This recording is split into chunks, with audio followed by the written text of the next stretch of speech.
Sorry for the wait, but hopefully you'll agree it was worth it. You learned something about that sword then? I did better than that.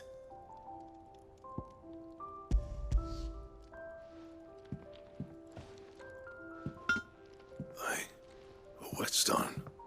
Yes. But not one you'll find anywhere in Valisthea.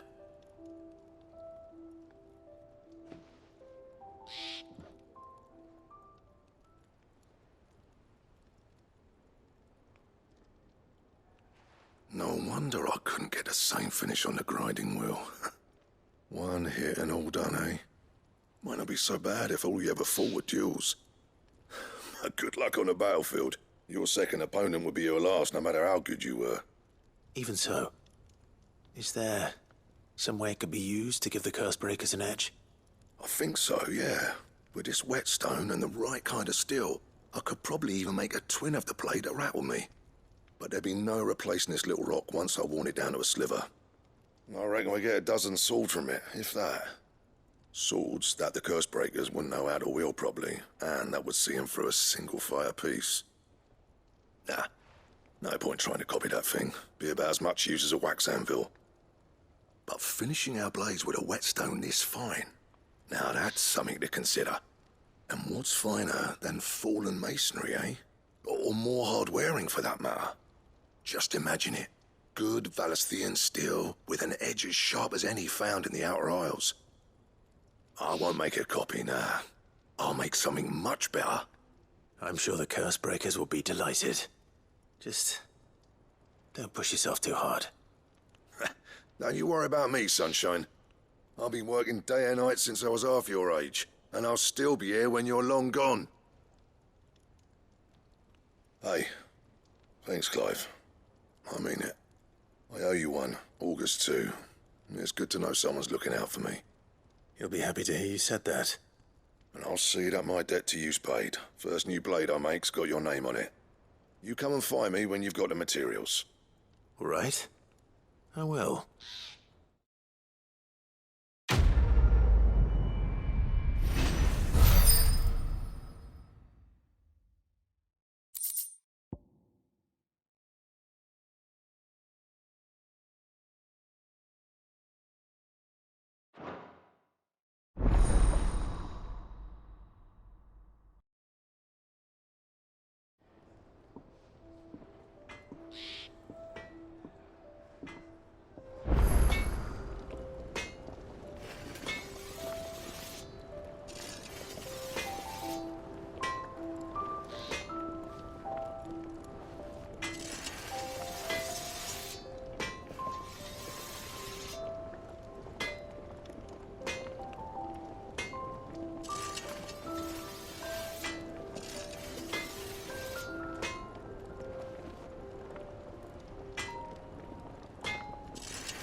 Back, are ya? What do you want?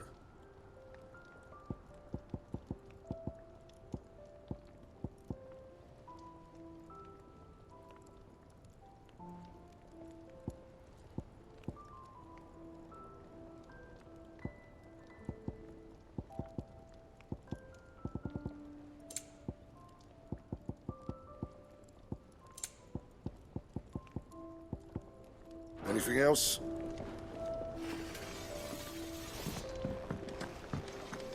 He cracked the crystal too? You're joking.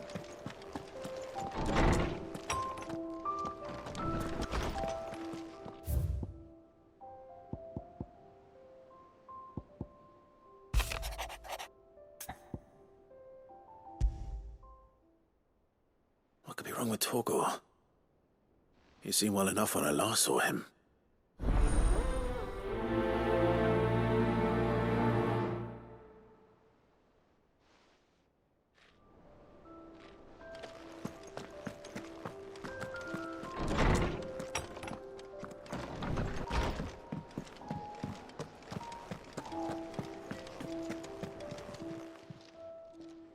got your note. You think something's wrong with Torgal? So you can read. Congratulations. But I didn't say I were wrong with him. I said something weren't right. He's not been eating me treats. He used to love cracking the bones from Molly's boiled brown, but now he won't so much as look at them. Didn't like him. Which is why I'm of a mind that his mind's on something else. You've not been working him too hard, have you? No harder than usual. Is that it, boy? Do you need a rest? What was it you said he was? A frost wolf? That's what the lawsman seems to think. Then maybe this all has something to do with whatever it is that's woken inside him. I suppose things have been different since Rosalith. Perhaps Hippocrates knows something. Instead of everything, you mean? Perhaps.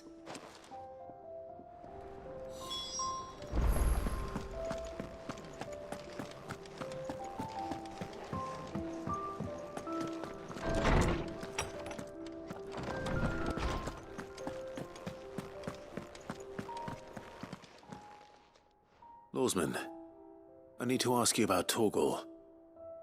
Something's not right with him. He isn't ill, is he? I don't think so. But according to Lady Karen, he seems to have lost his appetite, which is certainly a new development.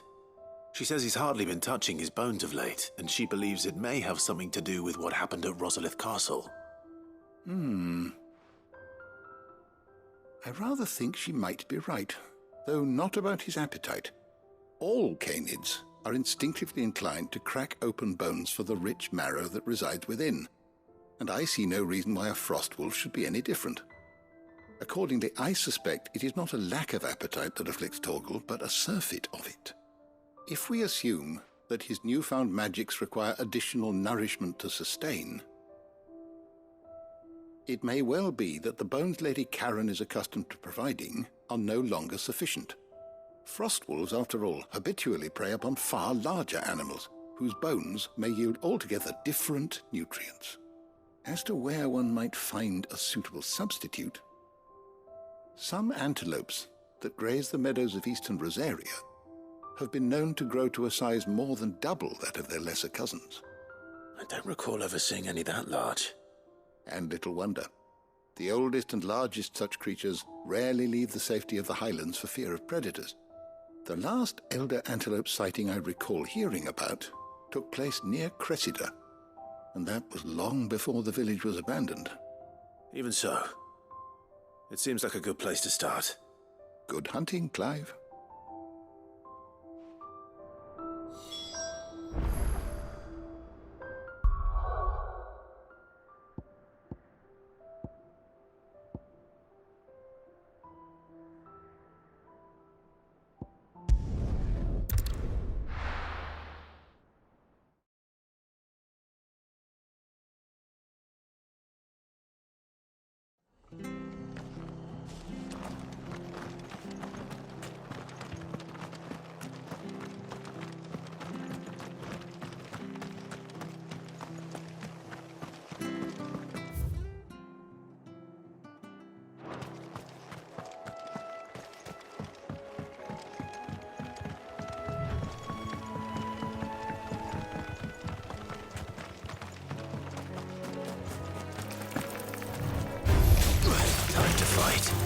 Get him!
This one.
Over here!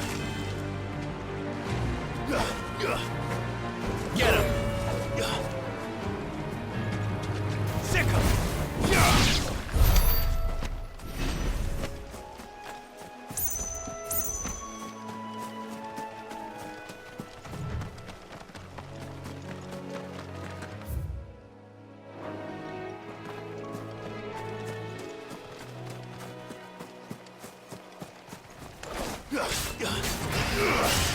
This one.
It's certainly quiet.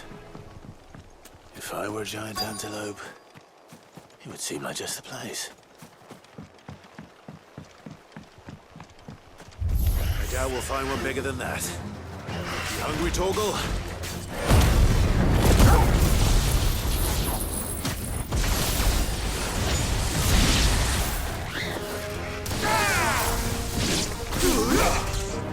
Yours,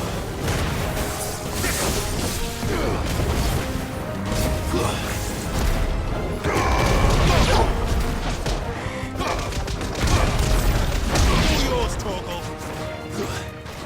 Sick of it. Over here. This one. Now, Torgal.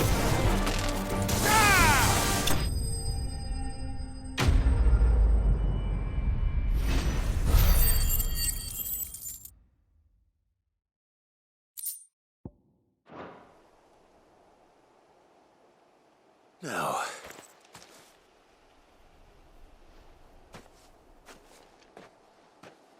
Will it be enough, I wonder?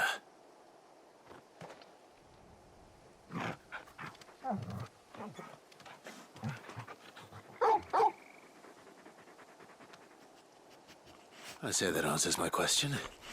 Which means we owe the lawsmen our thanks. You're just a big puppy, aren't you? A very big puppy.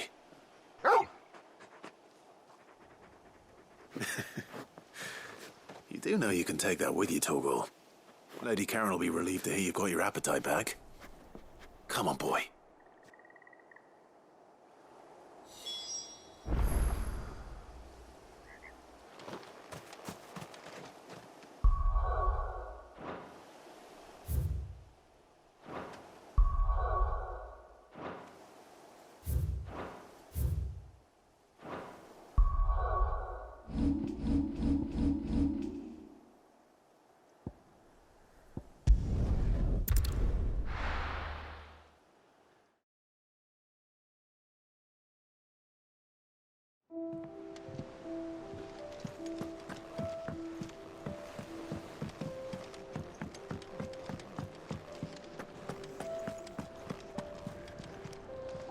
I noticed you and Torgal had gone off somewhere. Take him for a walk, did you? You could say that.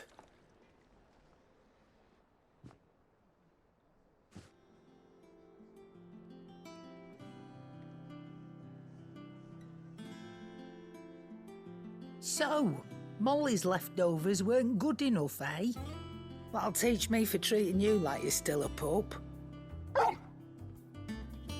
All right, no need to shout. Now we know what you're after, I can see about getting some in. Speaking of which, I brought one for later. Can I leave it with you?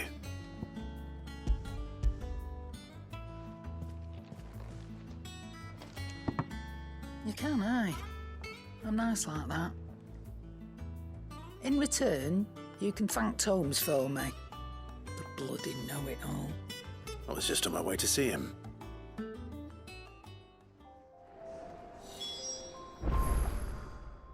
Well, don't just stand there gawping. I don't know many fleshers who deal in cuts that size. But that doesn't mean I don't know some. Try not to get yourself killed, eh?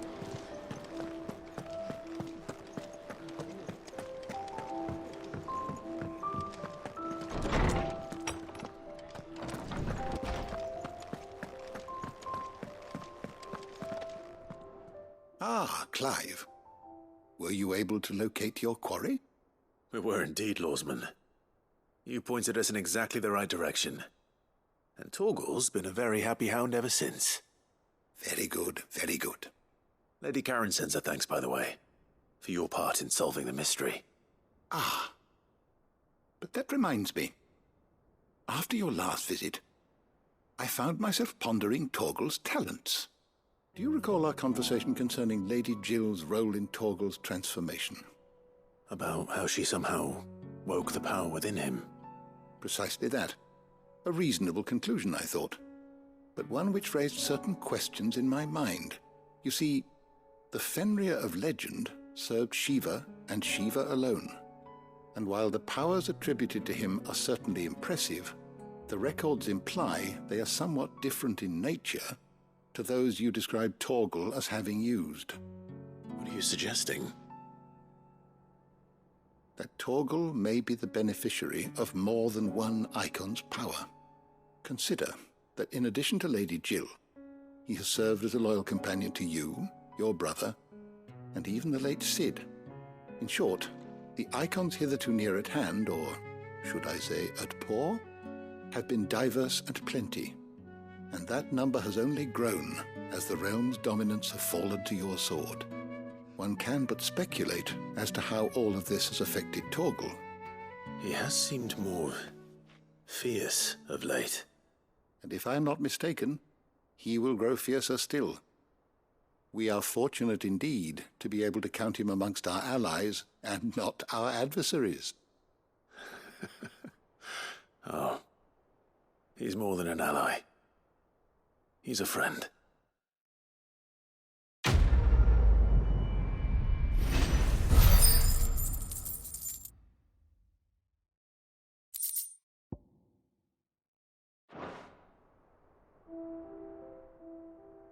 My knowledge is yours. You know, I sometimes forget that the study of history can have practical benefits. Do thank Mid for reminding me of that.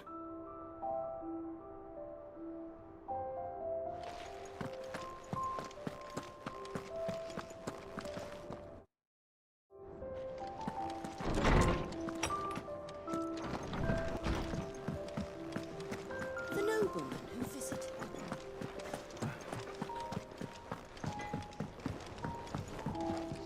What do you need? My arm's still throbbing something fierce. When will I learn to say no to that girl?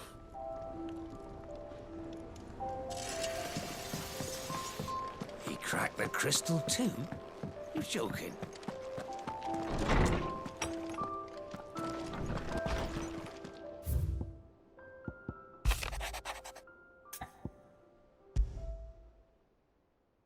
Trouble with the ledgers. Shouldn't he be asking Otto for help?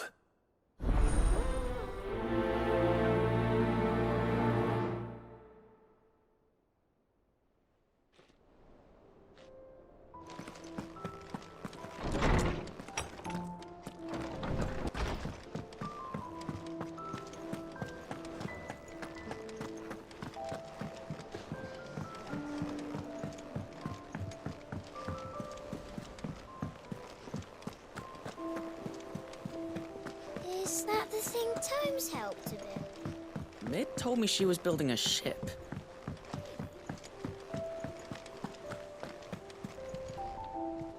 Clive, did you get my letter? That's why I'm here.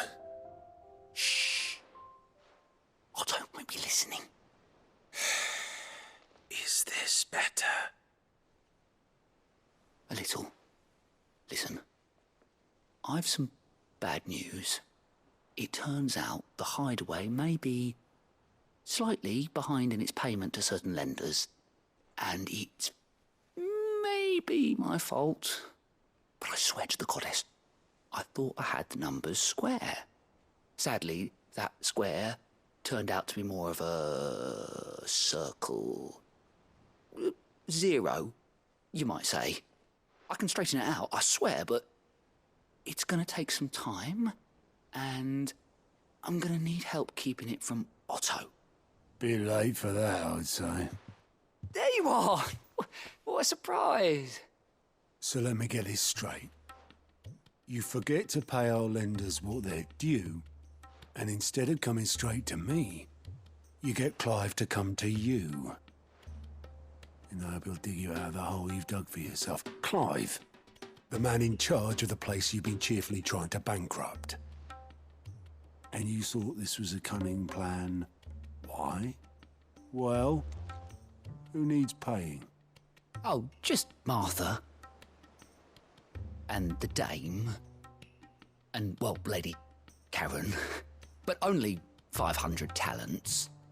We owe 3 of our most trusted friends 5 million gil. Each. 5 million each.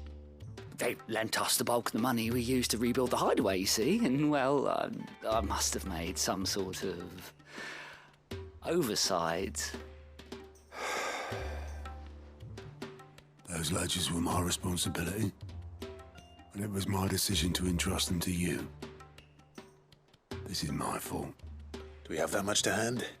I can always ask my uncle. No, we don't. And no, you won't. We've lightened Lord Rosfield's purse enough. After the king's ransom we had off him, he deserves better than to see our begging bowl. Besides, we'll need to learn to stand on our own if we're gonna make this work. All right. But that doesn't mean you have to shoulder the burden yourself. Is there anything I can do to help? There might be. How'd you fancy taking these to Martha and the dame? Rocks. Rocks, he says. Worth 1,000 talents apiece, these are. A little something Sid and I set aside for when times got lean. And I reckon 15 million in overdue debt probably qualifies.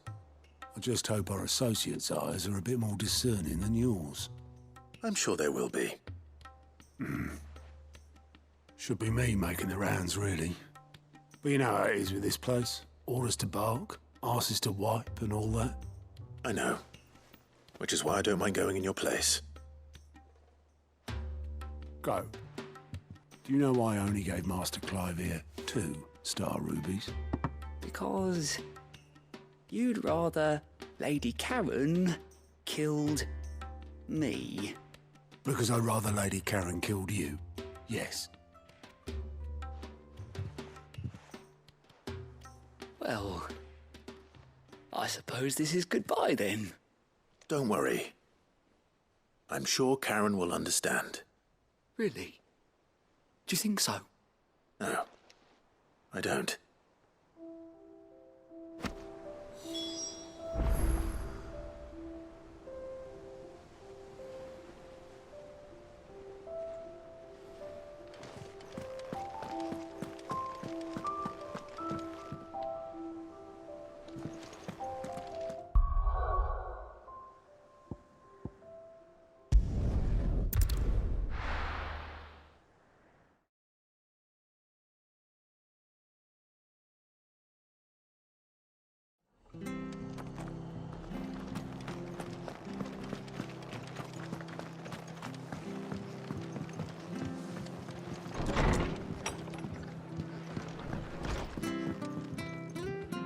Clive, we weren't expecting you. I wasn't expecting to be here, but it seems we still owe you a considerable amount of coin for your help with our rebuilding efforts. And though I doubt it's what you were expecting, we were hoping you'd take this as payment.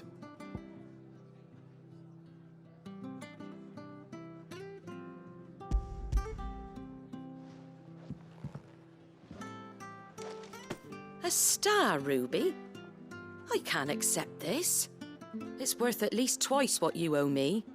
More if you can find yourself the right buyer. Think of the difference as interest. Interest? If word got out I charged that much, no one would ever borrow from me again. Anyway, why are you the one here asking me about this? I'd have expected Otto. Bit much sending the Lord Marquis out to settle your debts, isn't it? The old goat working himself to death again. Something like that. Most days I think he's the only reason the hideaway's still standing. Same as always, eh? Back when the place was nothing but a twinkle in the eye of a recently retired Lord Commander, word is he was the first one Sid reached out to. Probably knew that without his strong arm and level head, the idea would never get off the ground. Sid may have been the face of the hideaway, but Otto's always been the backbone. And when Sid passed away, we were all worried that would be the end of it. That Otto would just give up. His death was hard on everyone. But it must have hit Otto hardest of all. But he didn't give up, did he? Quite the opposite, in fact. If I recall, he was the one who nominated you as Sid's replacement, and rallied the rest around you. I reckon what he saw in Sid, he saw in you too.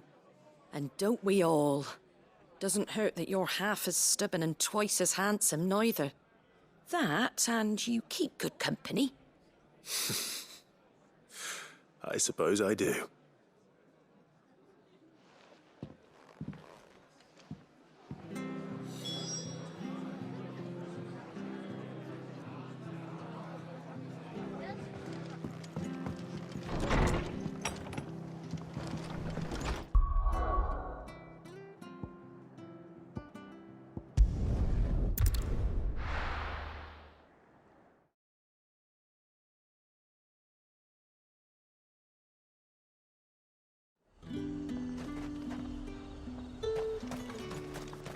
this talk. How the hell is anyone supposed to afford that?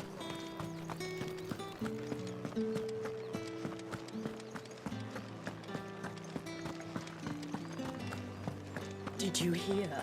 The gates to heaven. I want to see. What am I going to do without sweet water and oil of talc?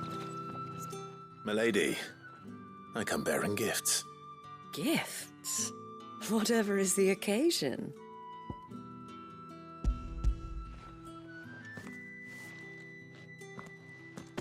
Oh my. Clive, you really have outdone yourself. Otto asked me to give it to you. To settle the Hideaway's debt with the Veil. And to compensate you for the time it took us to do so. You disappoint me, Clive. I thought you might finally be warming to me. Tell Otto he can keep his baubles. I tried to tell him as much the first time around. The man owes me nothing, nor does the Hideaway. My contribution to the restoration effort was made freely and willingly. It was the least I could do. You once told me Sid did you a kindness. I'd like to do the same. Please, accept it. For my sake. And for Otto's. For all of us. For all you've done. It is rather fetching, isn't it? Very well. Otto is lucky to have you, Clive. I doubt anything could ever replace his son. But you and the others at the Hideaway are the closest thing he has to family. Otto had a son. Long ago, yes. Sid told me Otto lost him when he was just a boy, and blamed himself for not being able to stop it. I don't know how it happened, whether there was anything he could have done, but it was clear that it weighed heavily on him. I didn't know. How could you have? I doubt anyone did. Besides Sid, I've never met a man more keen to bear his sorrows in stoic silence. An ill habit, given that both have always been surrounded by friends desperate to help them. I'm beginning to see that.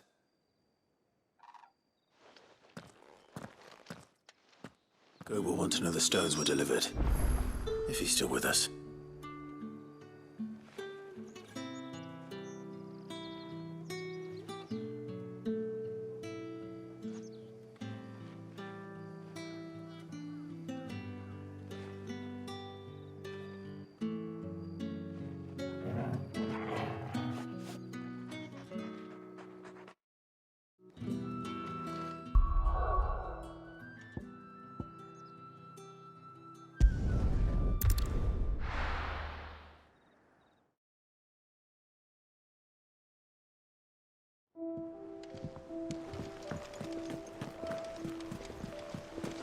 Is that the thing Tomes helped to build? Mid told me she was building a ship.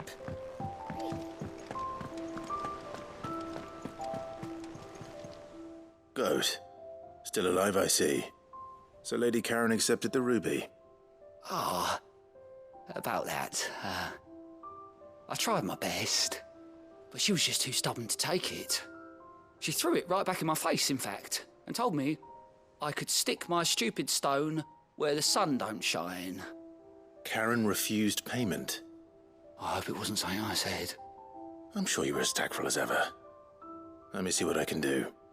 Oh, wonderful. I hope you have better luck than I did.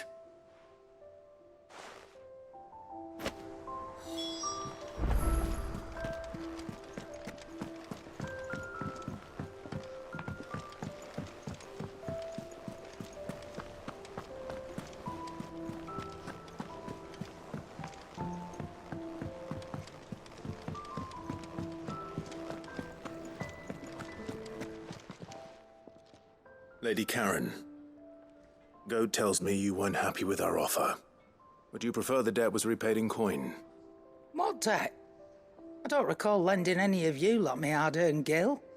I may have tossed a talent or two in the Hideaway's coffers, but those were donations, and you can hardly call it charity if you go asking for it back. Of course not. But one good turn deserves another.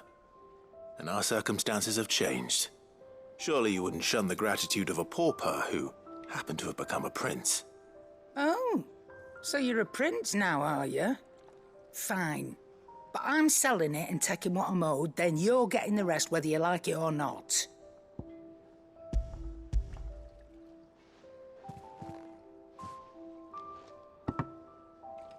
Where'd you even get this?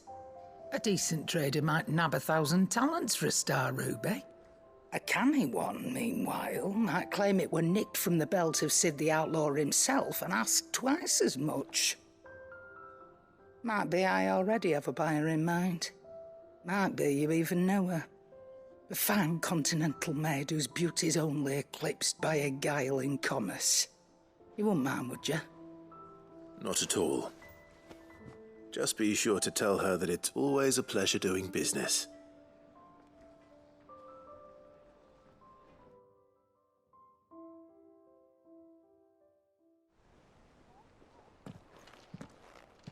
I hear you ended up delivering all 3 stones. Thanks to this lump. I sometimes wonder what I pay you for. Speaking of which, I still haven't been paid last month's wages. Oh, so you remember what's owed to you then? Get your ass behind that disc of yours and don't get up before those ledgers are square. Right away.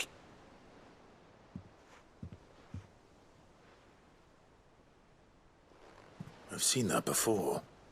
Yeah. Plenty of times. It was the only goblet Sid ever used, either out of habit or because the filthy sod couldn't be bothered to find a clean one. I knew so little about him. Like most people. Martha and the Dame both seem to have fond memories of him. I bet they do. How long did you know Sid before he... Before he died. 20 summers, give or take. Back in the day, I was a purser on a trade ship, which is where I met him. He bought passage to... forget where. And having nothing better to do on the long nights, we set up drinking island rum till the morning bell dragged me back to my duties. Quit my post not long after that, on account of making a fine maiden's belly fat. But me and Sid stayed close, promising we'd one day sail the seas again. That was before fate stepped in and said she was having none of it. The magic woke inside my son soon after his first name day, and there was no hiding his knack. Couldn't you and your family have... My family were the ones who summoned the constable, wanted the monster taken away. I couldn't turn my back on him, forget what I felt, and I couldn't for the life of me understand how they could. Luckily, Sid was of the same mind as me. It was him who stood beside me when all I wanted was to tear the whole world down. Him who cried for me when I had no tears left of my own. Him who swore he'd do everything he could to stop it from happening again. And he was true to his word, too. Left the Royal Army once and for all. His ranks, his ribbons, gone. Just like that. Threw away everything he had. All to right a wrong that no one else had the courage to face.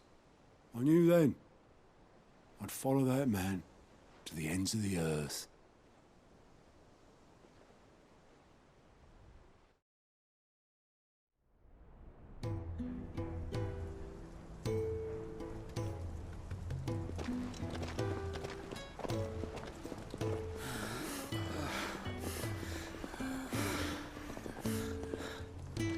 He was always too clever for his own good, was Sid. Saw the world for what it really was, while the rest of us were content to go along with the lie we were shown. And it can't have been easy, bearing that burden alone.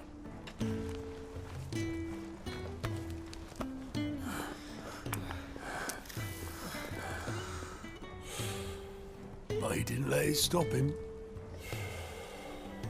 He never lost faith in what he believed was right. And that gave us faith in him. Faith he'd steer us true.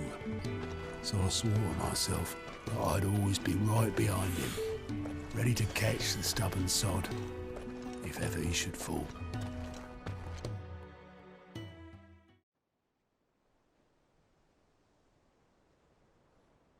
But I couldn't even do that.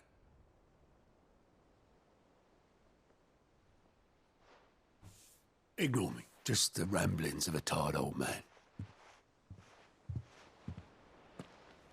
Leave that lot. I'll tidy it up in a bit.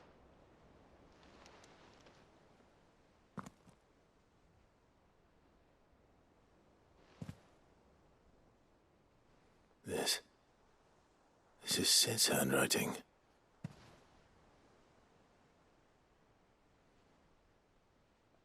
Dear Otto.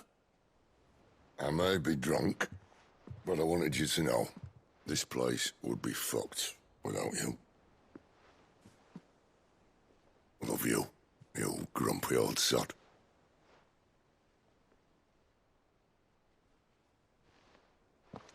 This note. What about it? Sid was right. Without you, we'd all be lost.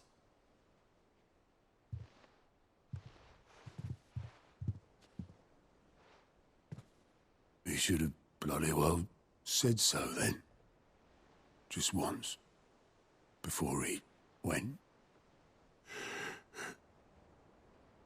But then, why would he? Him, or anyone? I'd only have told him to piss off.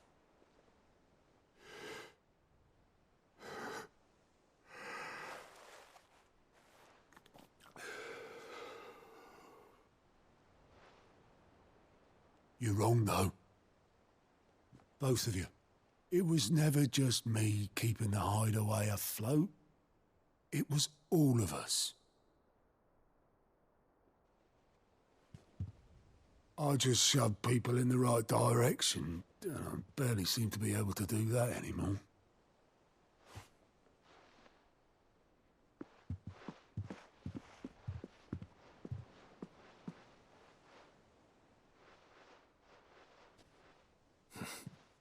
Would you rather go at the helm? Well, maybe I've got a few more years left in me.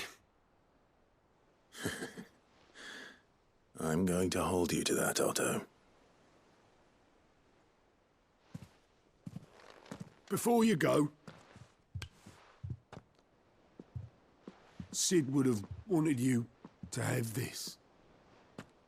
But that's... This'll do me just fine.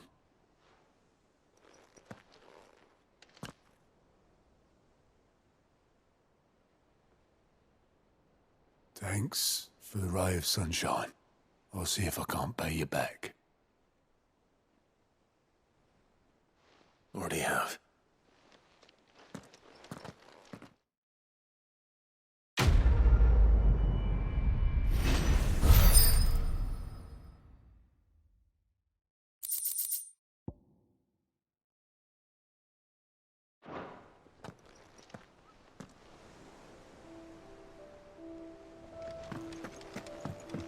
Mid told me she was building a ship. Really? Is that the thing Tomes helped to build?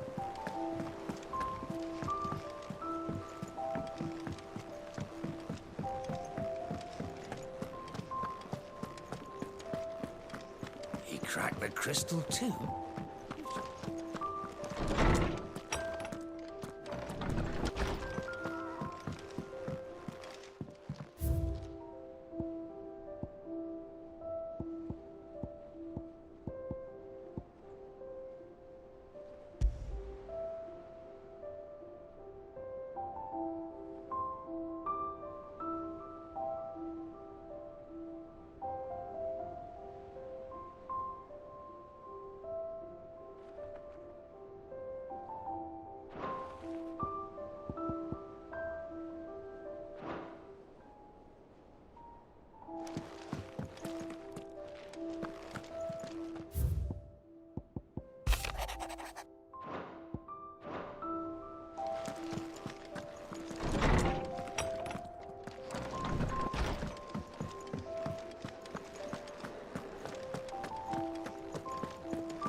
Clive?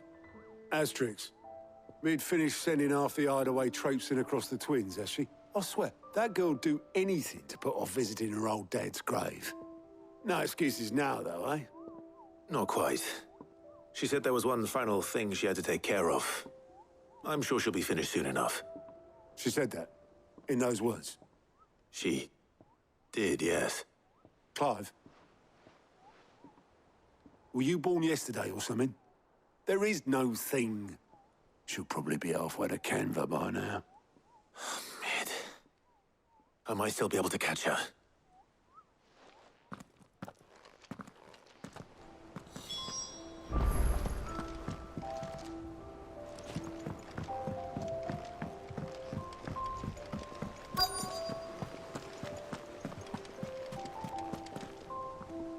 Obolus, have you seen Mid? Yep. In a boat, going that way. Then I'm too late. You in a hurry and all, are you? Oh, I offered to take her across, but she wouldn't wait. Just paid for a dinghy and rowed off. Oars going like the clappers. Got some life in her, ain't she? But anyway, I was on my way up to see you, as it happens. Got a letter for you. Urgent, by the sound of it. One of your uncle's men said I was to hand it to you in person, post-bleeding haste. And you're here now. Thank you, Obolus. Don't mention it. What tidings, Uncle?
Trouble in Canva.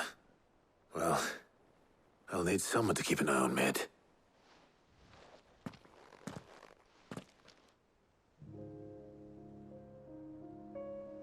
So what? Mid got us to do all the dirty work and then just sailed off into the sunset? It, seems that way.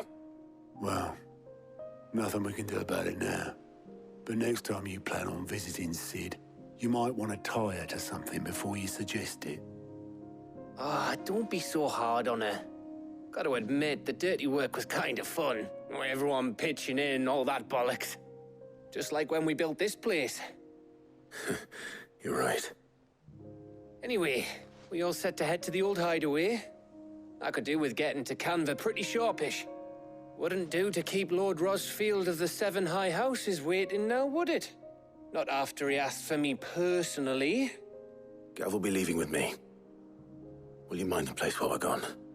You can count on me. Just be sure to give Sid and the others my regards.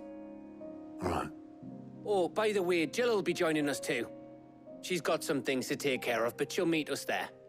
I hope she's telling the truth at least.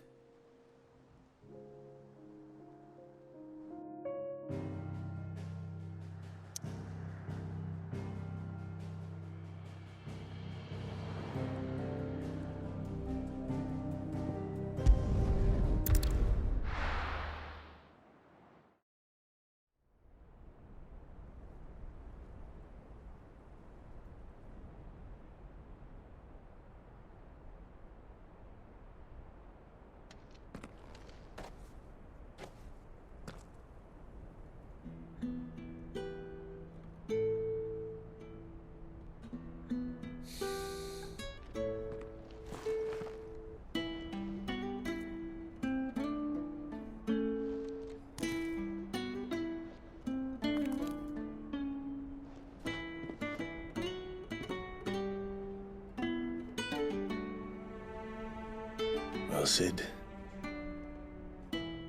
I remember what you told me. But if no one is listening to what you have to say, you may as well not say it.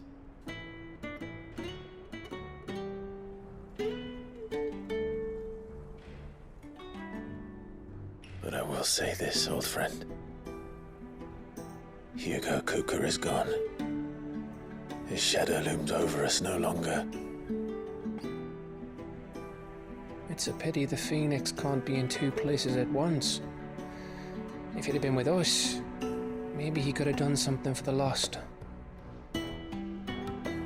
Not even the Phoenix can bring people back from the dead. Life has a beginning and an end. So we must live while we have the chance. And not as slaves to the crystals, but as free men.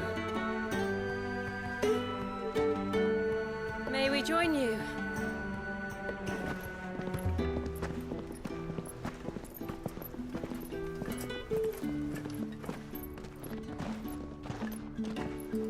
Lady Karen, what a pleasant surprise. I thought I'd drop by and see how you were all doing before heading off to restock my supplies.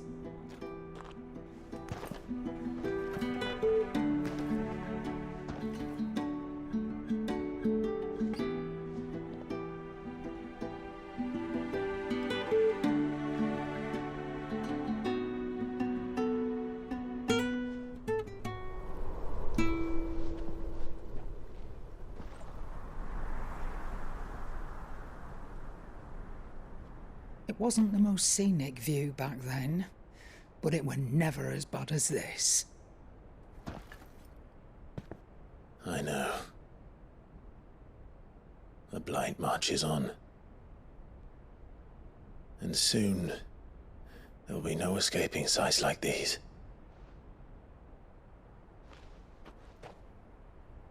So our mission remains unchanged. We cannot stop until every Mother Crystal is gone, and their thirst for ether with them. The only one that remains in Storm is Drake's Tail in the Crystalline Dominion. Our next target. We're going to Twinside. It's the capital of the Empire these days. I wouldn't like to think how tightly guarded they've got the place. Not that that'll stop you, but we do well to scout it out before you go charging in. We would indeed. If you're off to the Dominion, you can take this great lump with you. Goods. Oh, I am sorry. Have you forgotten you're the most wanted man in the Twins? I thought you might like to disguise yourselves as the attendants of a travelling trader, assuming you've no better ideas. You wanted to buy yourself some tools, didn't you? Well, now's your chance. You're letting me go with them? Oh, thanks, Nan. Stop that! You'll break me bones, you great galoot.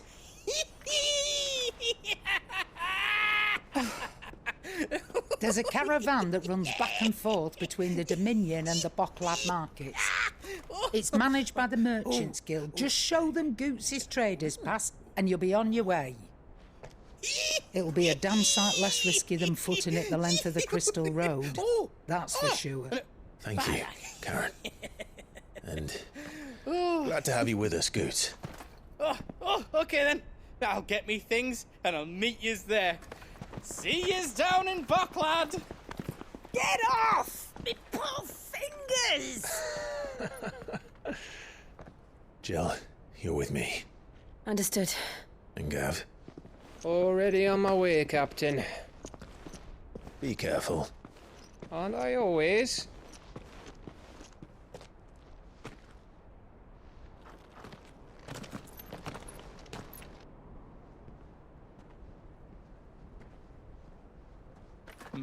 Do you see that, Sid?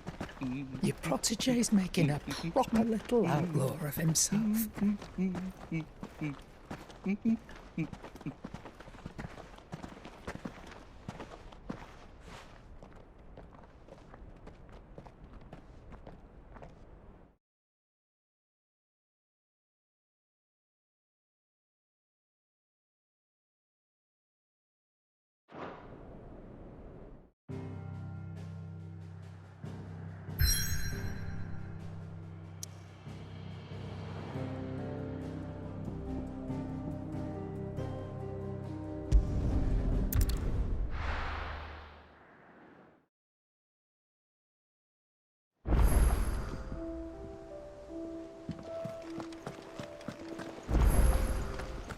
Is that the thing Tomes helped to build? Yeah.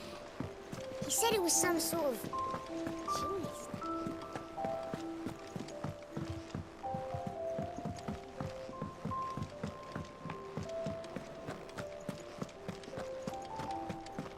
He cracked the crystal too?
Mid told me she was building a ship.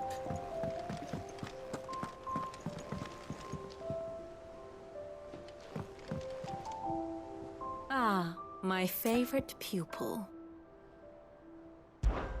What is it that you wish to learn? Of course. Study it well, Clive. Very good.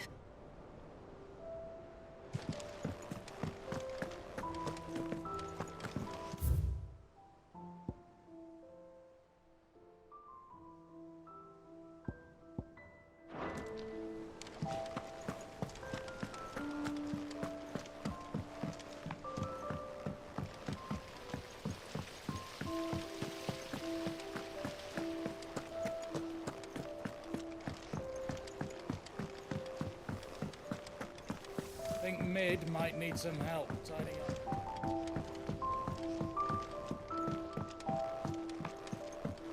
Well, here, Sid. Reckon you might be just the man to help me out of a bit of bother, if you've a mind to. Let's hear it. Well, it's about this alembic the chief's got me making.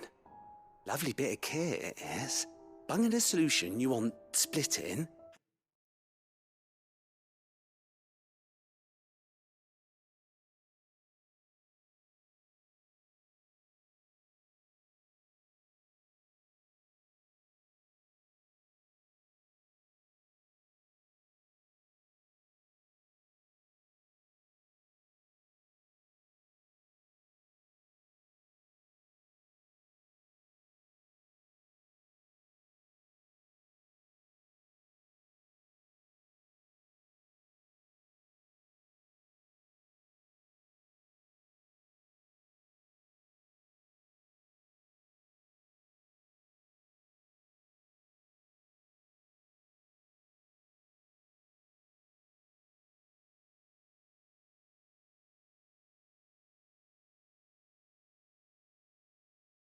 It'll separate it out, just like that. Problem is, it won't always get rid of all the impurities. And with some of the stuff we need it for, that ain't good enough. Which is why I've been looking for something to filter the liquid we'll be cooking off.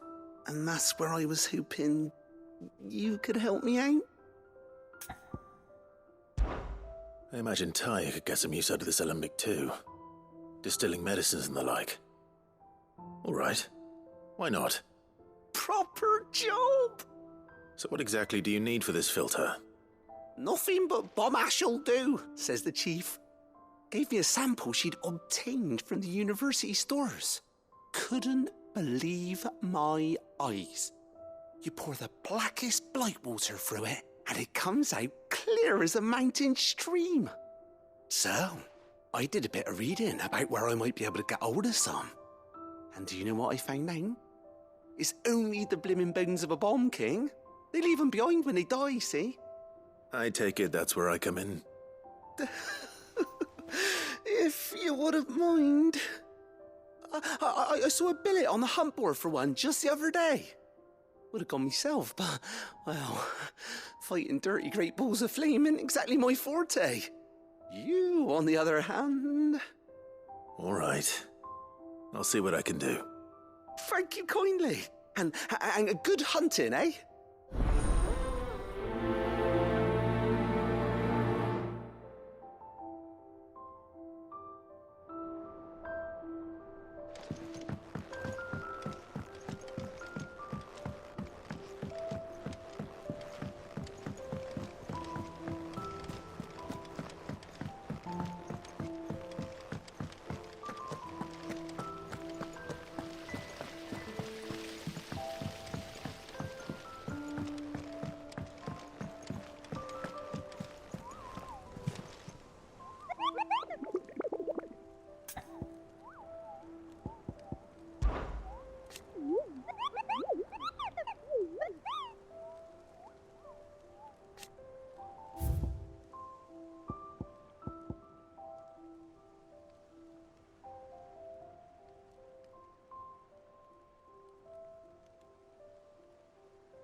How are you feeling?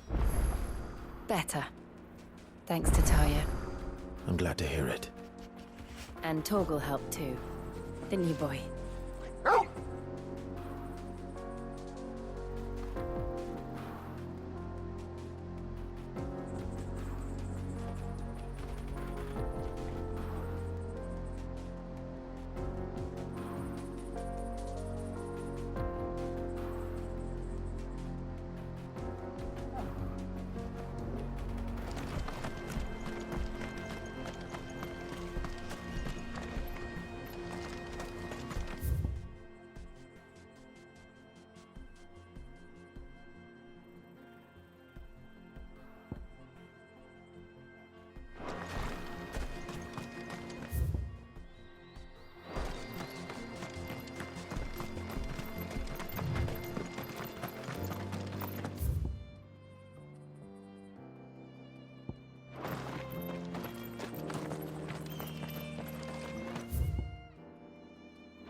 This used to be a trade route for merchants crossing the Scars, till the Republic laid a new road wide enough to let wagons pass, and all official traffic moved there.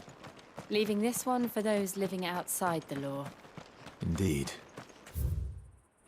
I doubt we'll be the only outlaws on the trail today.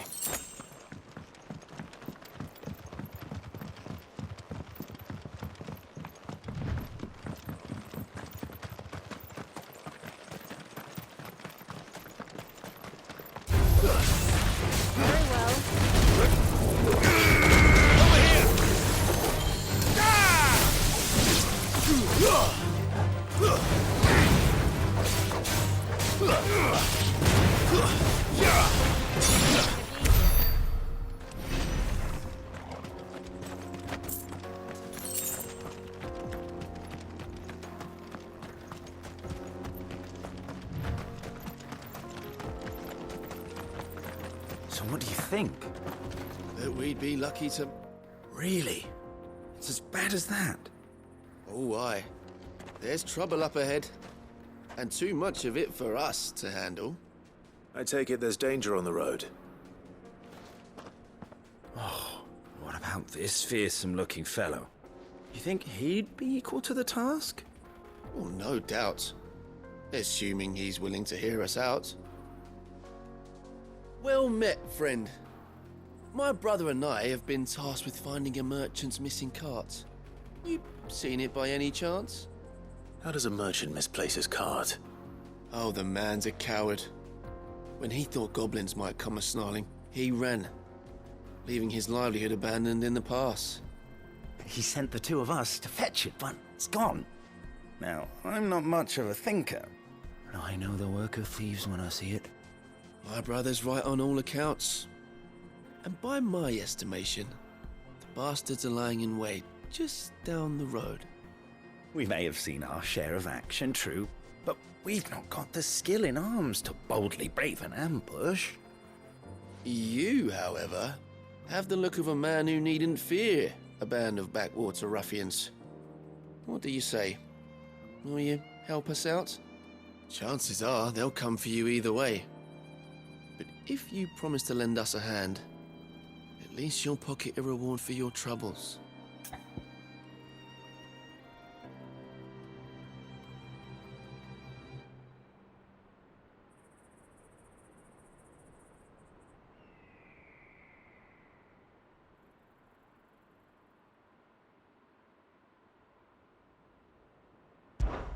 Well, if I'm going to have to deal with them anyway. You've clearly got a fine head on those broad shoulders. We're lucky you came along. Now, hoping to make a heavy purse in Boklad, our merchant friend loaded his cart with as much as it would carry. Reckon he won't be forking over the rest of our fee if we don't find those goods. So, while you're seeing to those bandits, you keep your eyes open. All right. Just don't expect me to drag the cart out of there myself. No. You can leave the cart to us. You just put an end to those bandits and point us in the right direction. You do that, we'll take care of the rest.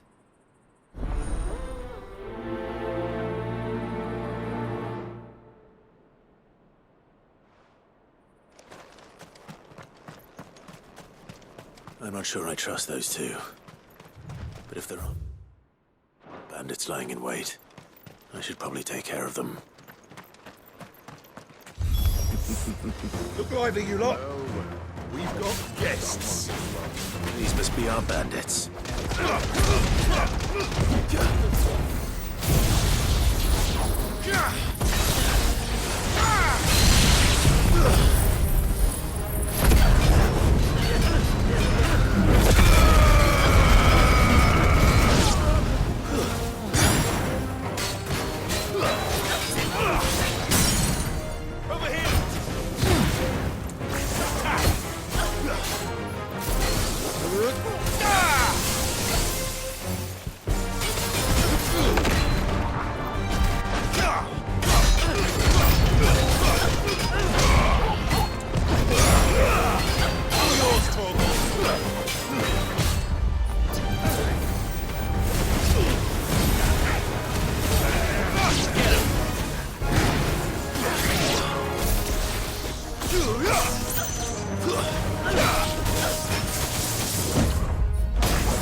That's them dealt with. Now, where's that cart?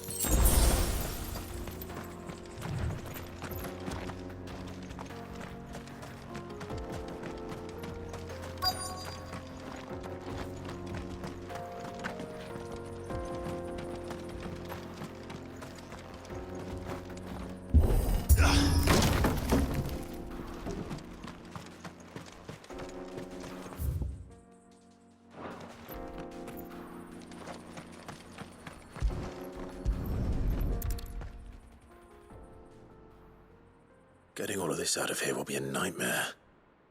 Seems we've found ourselves the right man for the job, wouldn't you say? Found the cart and didn't leave a single bastard breathing. Our merchant friend will be delighted. And how exactly will he be getting his goods out of here? You leave that to us. After all, it'd be wrong to make such a fine warrior haul cabbages to market. You've done your part. And that's all you need to worry about. Here.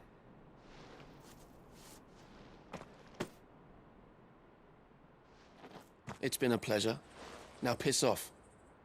There's no need to be so rude, brother. What if we want his help again next time?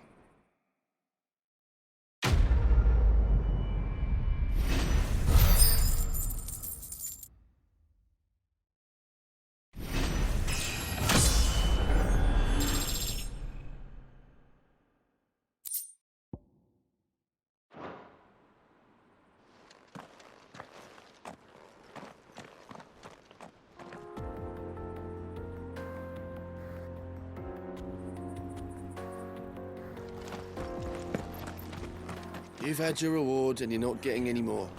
Now piss off.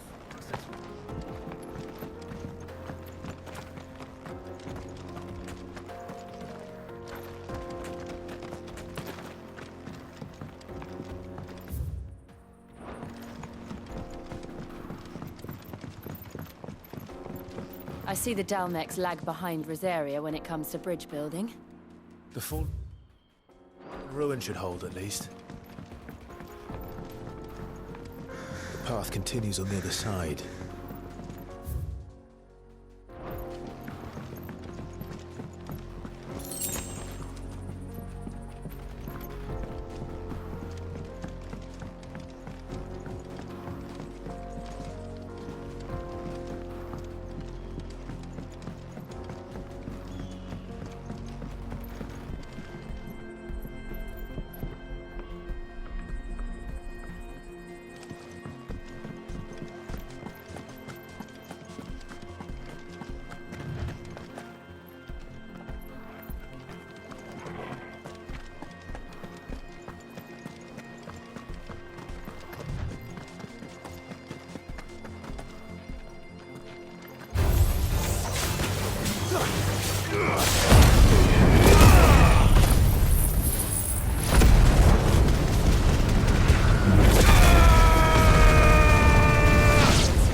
So this is Zemeckis.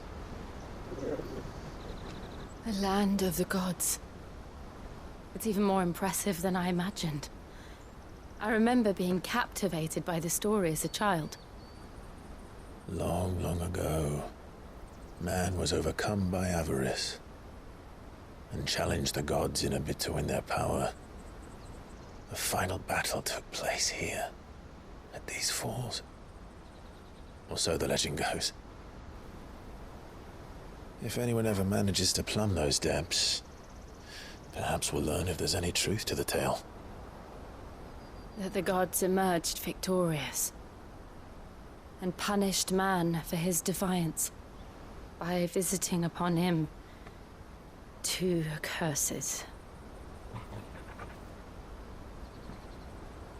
Dominants and bearers. To tell the truth, I always thought it strange that the dominant and their icons were deemed a curse. Back home, the dominant inherited the throne. They were admired and exalted, not spurned. Whenever I got to that part of the story, I always assumed there must be something I'd misunderstood.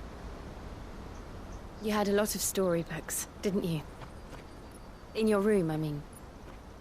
When we were young. The old legends were always my favorites.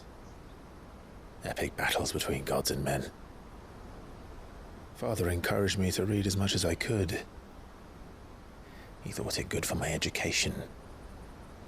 You really were a boy like any other, weren't you?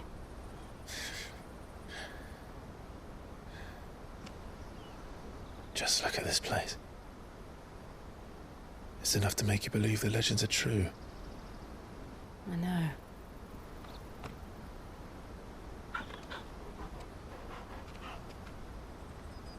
We're not far from Boklad. The road will be busier up ahead. And we'll have to keep our wits about us.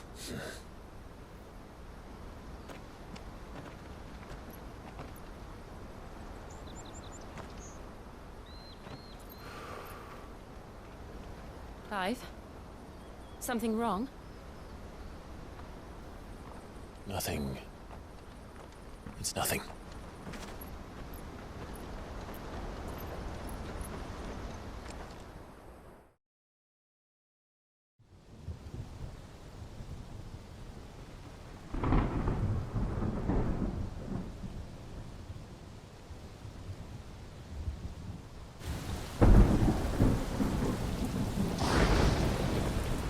I see the reports are true, Father.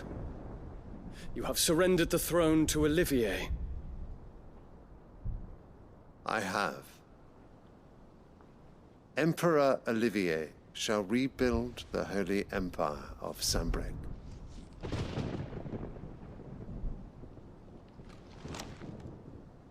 How is he to rule an empire? He is but a boy.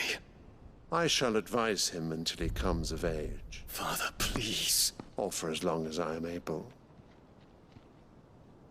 The empire we seek to build needs young blood to rule it, and I can think of none better suited to the task.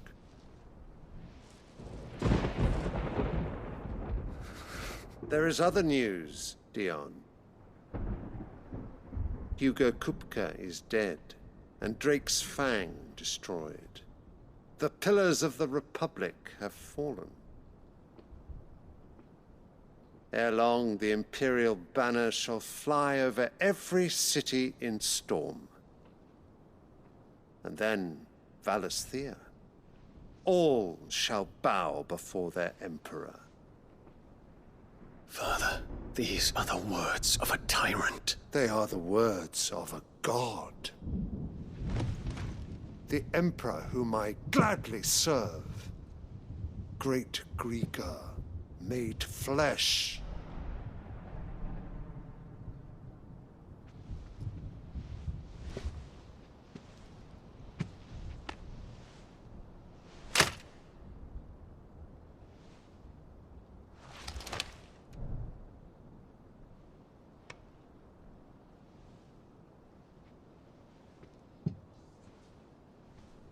Return to your camp, Dion, and ready your forces. It is time to show the world the true power of Sanbreque. Father. I find you much changed. Is this truly the path you wish to tread? Or are these the ambitions of another? Of Ultima, perhaps. What nonsense is this? I speak my mind, and my mind only. Though I do owe Annabella thanks for reminding me of certain truths regarding the nature of nations, of rulers, and of the divine. You would trust the words of this traitress? She betrayed her country. She slew her husband. You have ever been an invaluable servant to Sambrek, Prince Dion. I trust you will continue to serve your Emperor in the wars to come. The canker! Silence! Insolent wretch! You will bend the knee. All else is heresy. Sire, forgive me. This audience is over. Come, Your Radiance. The Rowena Syndicate awaits your pleasure. Oh, not another meeting with silly old men. They're so boring. I'm hungry, Father. Can't we have luncheon instead?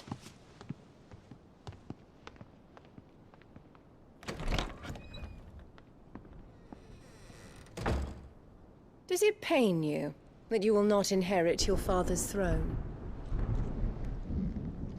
I have suffered worse.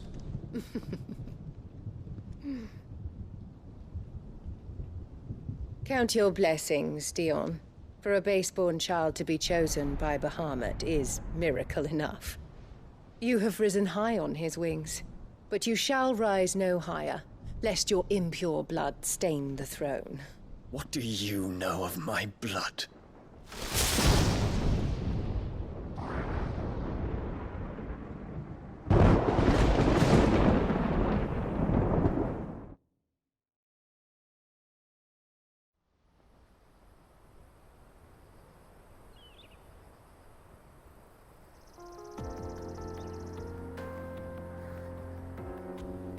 The Boklab markets are to the north. We just need to hug the coast.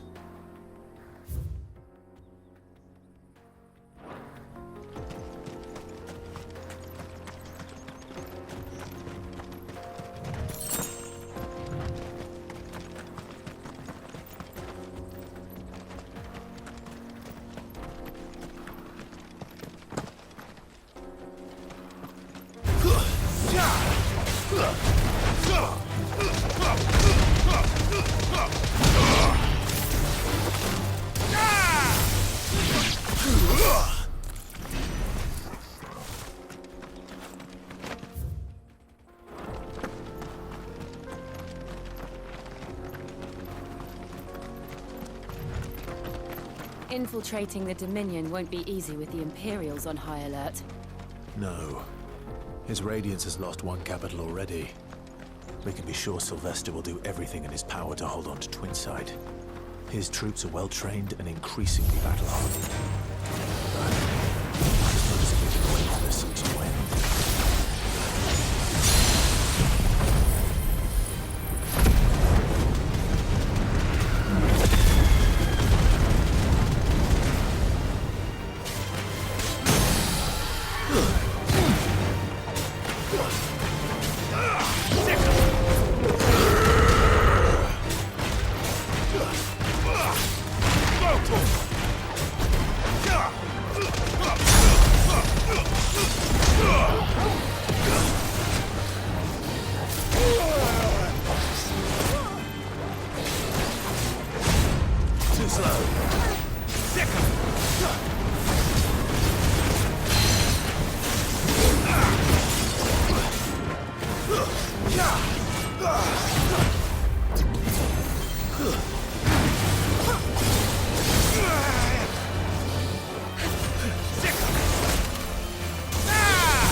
They've closed the road to Randalar. If the siege breaks, they'll need more than this to stop the Imperial legions marching on the capital. Oh, I'm done for. If you haven't got a pass, you're not getting through. Please.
This one.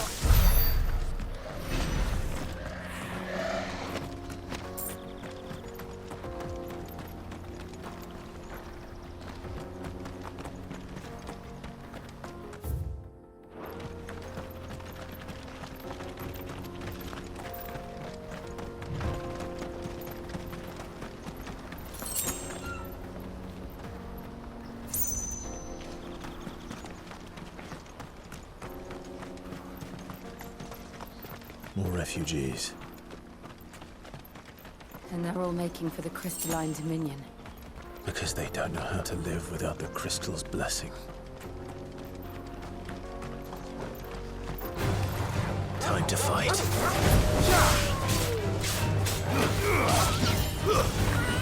Stay down!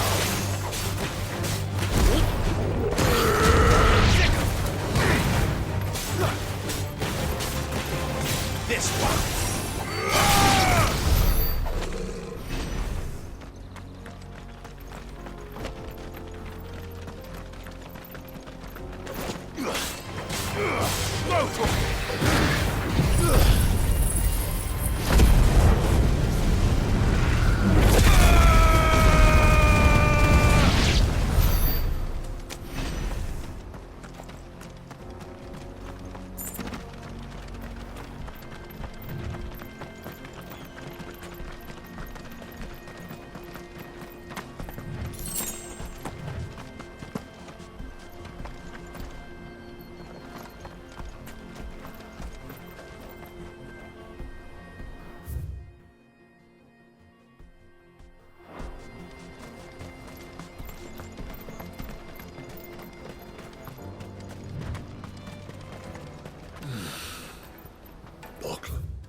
There are no crystals here. This is where we're supposed to meet Goots, isn't it? That's right. He said he'd wait for us here after replenishing his supplies. I dare say he'll have finished by now. What do you think, girl? Is it time we took to the Crystal Road ourselves?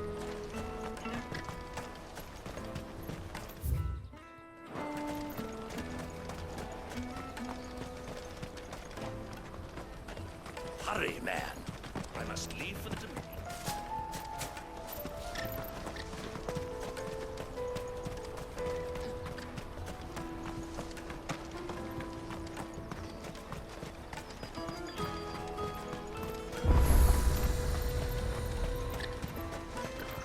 Well met.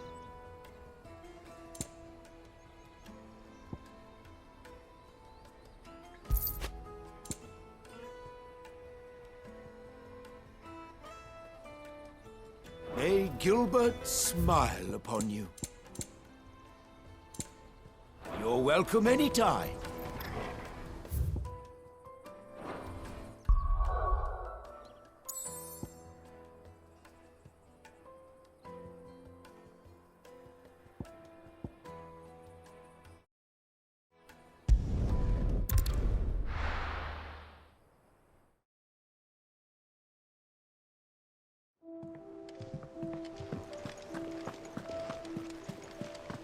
Is that the thing Tomes helped to build? Mid told me she was building a ship.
Come on.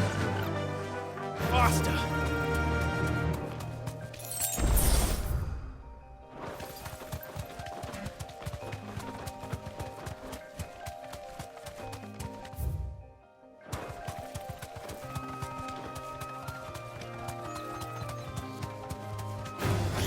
All right.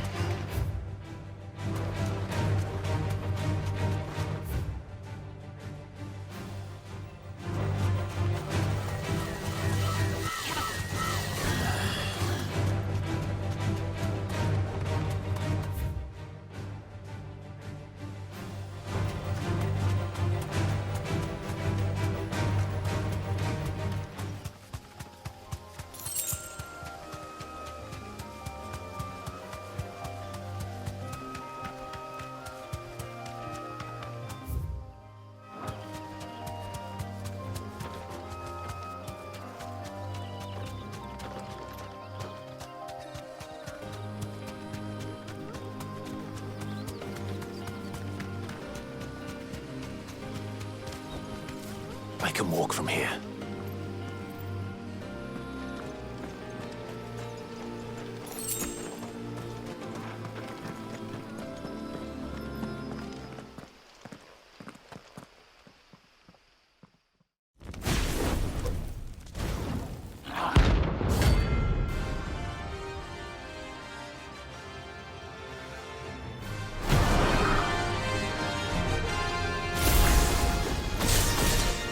Here. Greetings, Your Majesty. Kill!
Your reign is over.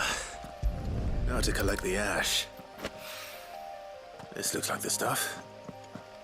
Let's see if there's any more.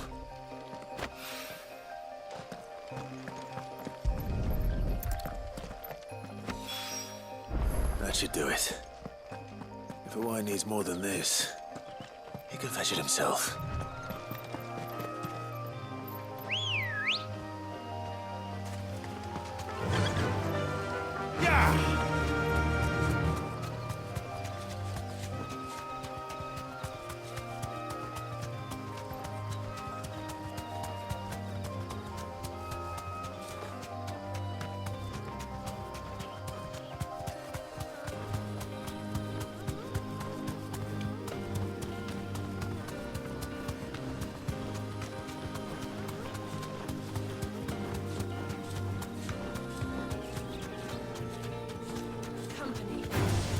Time to fight. Over here!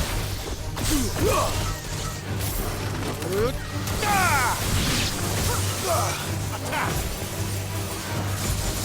Over here!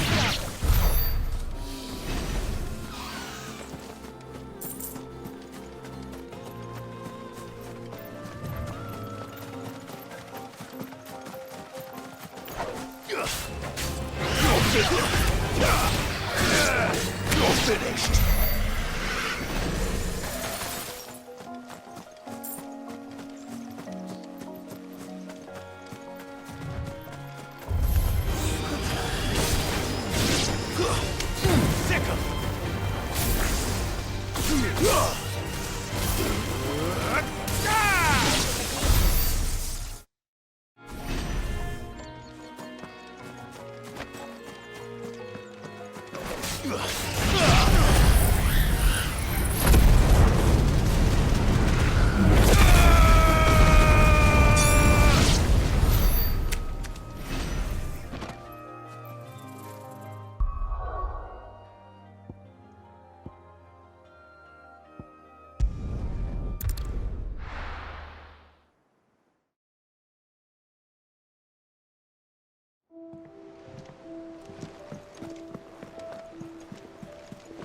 Is that the thing Tomes helped to build? Mid told me she was building a ship.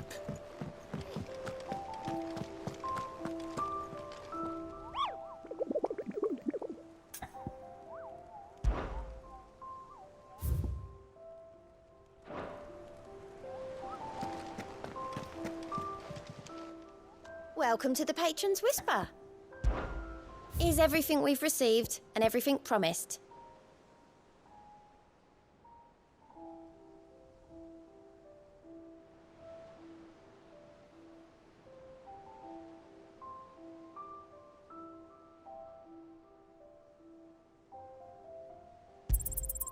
You earned this. Come again. I may have more for you. Clive! Quick look. Seen enough? Fancy a look at the list, do you? Quick look. Always something, isn't there?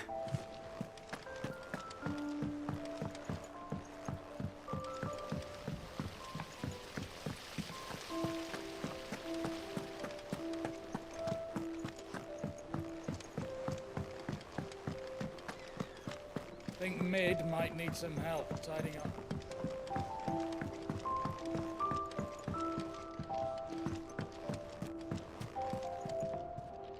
All right there, Sid? How's that hunt for the bomb ash going? I have it here.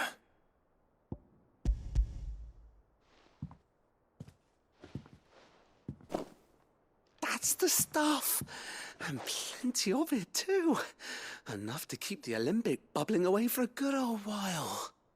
You're a gent, Sid. Let none say otherwise.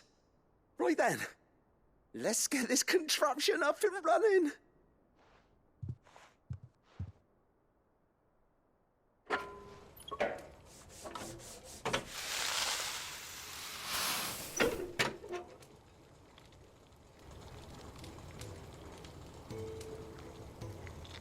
There we have it. The Telemon Alembic. And it works just like the chief said it would. Very impressive.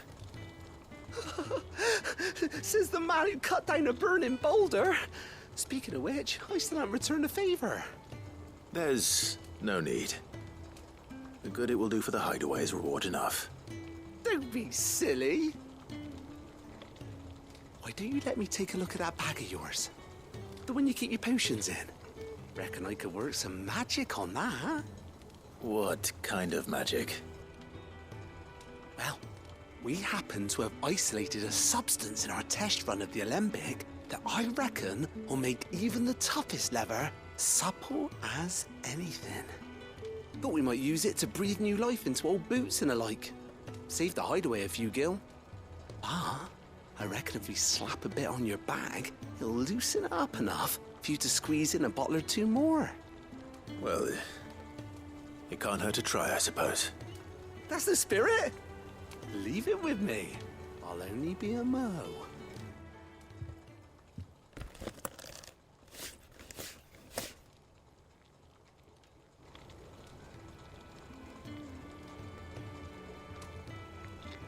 Well, what do you reckon? It certainly feels more flexible. Right? Told you. Thank you. I think. No. Thank you for supporting Mid and the rest of us in our endeavors. Without you, we'd never have been able to discover wonders like that stuff I rubbed on your bag. I'm telling you, there's plenty more where that came from.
Well met.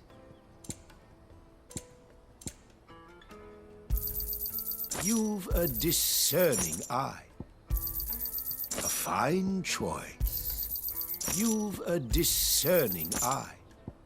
I wouldn't want to weigh you down. May Gilbert smile upon you.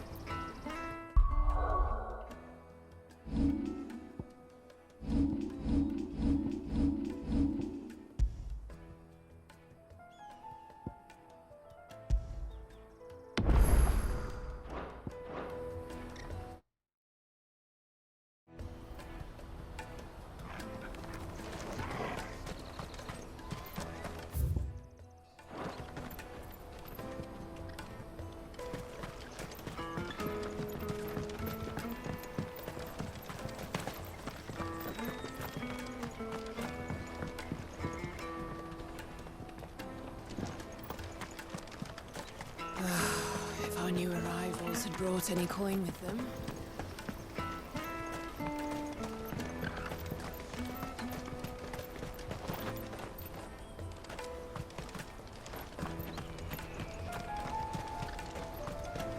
Out of my sight, wretch!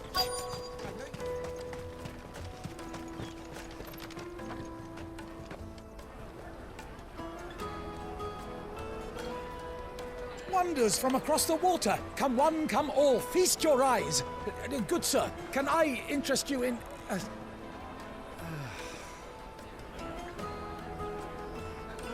How much? For a measly crust of bread? You won't find any cheaper. Not nowadays. But you're more than welcome to look.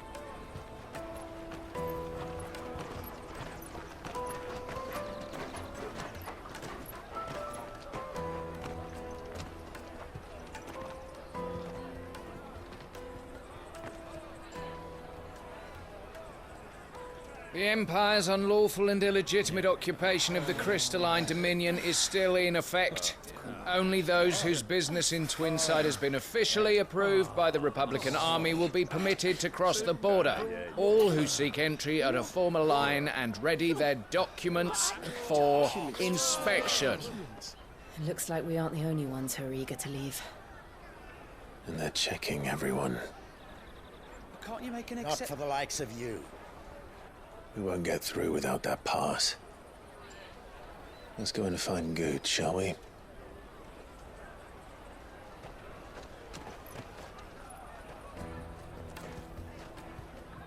He must be around here somewhere. Come, taste my peaches. They're sweet as nectar. I'll take the large one. Ah, Good. There you are. Clive, I'm so sorry. Don't tell Nan, will you? Slow down, Good. Just tell us what happened. It's me trader's pass. It's gone. We cannot ride the caravan without it. We won't even be able to get through the flipping checkpoint. Do you remember when you last saw it? It was in my pocket a minute ago. Then a bairn bumped into me and... Yeah. You don't think that they might have nicked it, do you? It wouldn't surprise me. A busy market like this is prime territory for pickpockets. So, to get the pass back, we need to find this child. Where would we even start? gallant Bok lad who might be able to help us. No one knows more about what goes on round here than she does. Where do we find her? She's the owner of the Crimson Caravans, up that way. Sign's got a red chocobo on it. No time like the present. You two go on ahead. I'm gonna check the rest of my stuff, make sure naught else is missing. All right. We'll meet you there.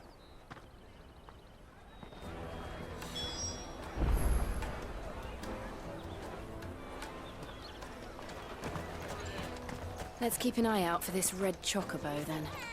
And the other on our purses. To the checkpoint.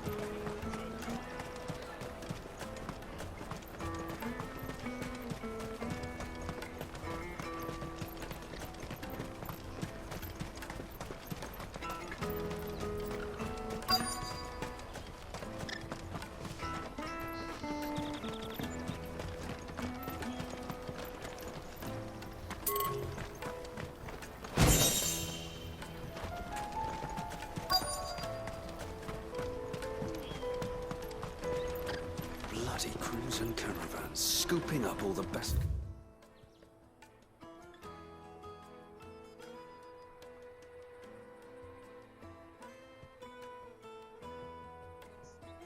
Customers, leave some for the rest of us.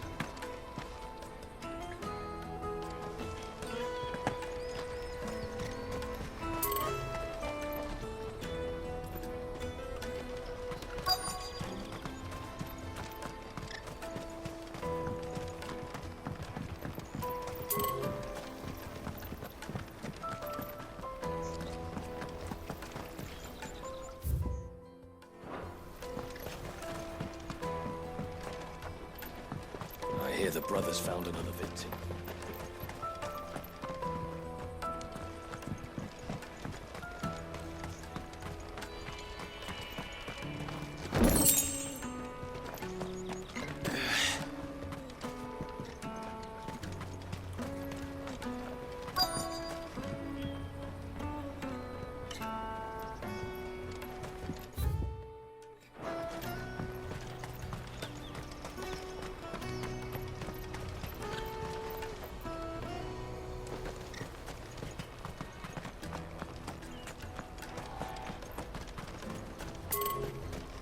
Hurry, man.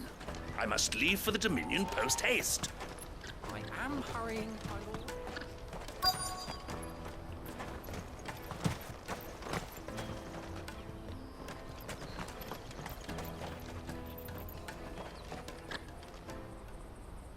Looking to hire a coach? It's 10 million for a two-birder to the Crystalline Dominion. Take it or leave it. Oh, we're not here for that.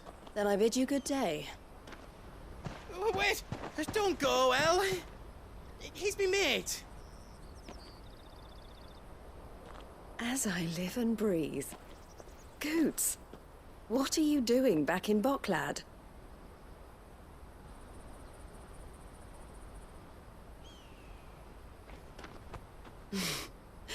I gather Lady Karen didn't send you.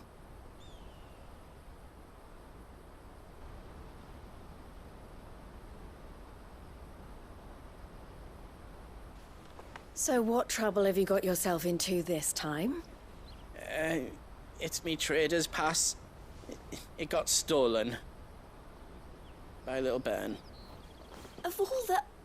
You're the size of a marble. Honestly. Ugh. Goots told us that you know the markets well. Might you have an idea which little bairn could have done this? We don't intend to punish them. We just need our pass back. Then, we can be on our way. I see. So neither of you has a trader's pass either. Not that anyone would take you for traders, but I suppose that's why you came to me, correct? Now, I can't say for sure who took your pass, but I suspect I know why they did it. Let me explain.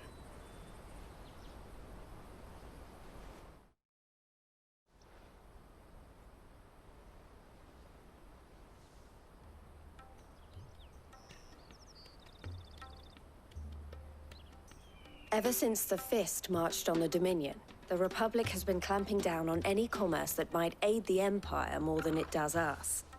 Which means traders' passes have gone from being merely a way of easing one's progress to being essential if one wishes to cross the border at all. And with demand outstripping supply, they've become a precious commodity, leading some to seek to acquire them by less than legitimate means. So the children are stealing passes to sell on the black market? Yes and no. Passes are inscribed with the names of their owners, and yet none of the victims' names have appeared on the register of those passing through the checkpoint. Which means? That someone is doctoring the stolen passes. The same someone who is encouraging the children to steal them. And the same someone who has Goots's pass, no doubt. Whoever they are, they're ruining the livelihoods of honest merchants, which is why we've decided to take a stand. Will you stand with us? You want to get your pass back, and we want to ensure that no more are stolen. Catch whoever's behind it all, and 2 birds shall be slain with a single stone. Is there any other way of getting to the Crystalline Dominion, Goots? They won't let you in if you're not with the caravan. It's that, I don't know, try swimming across the strait. But the guards will definitely spot you if you try and do that. Like, we don't want to get spotted, right? So either we find the people who took the pass, or give up all hope of entering the Dominion. All right. We'll help. Thank you kindly. But I don't know your name. Eloise at your service. Clive. A pleasure doing business with you, Clive.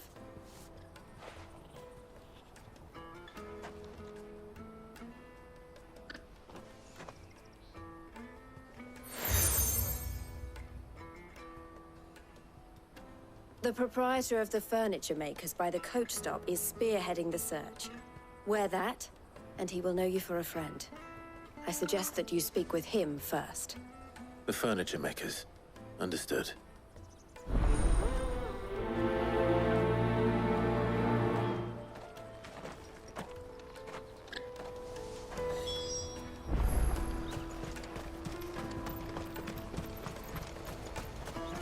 Out of my sight, wretch!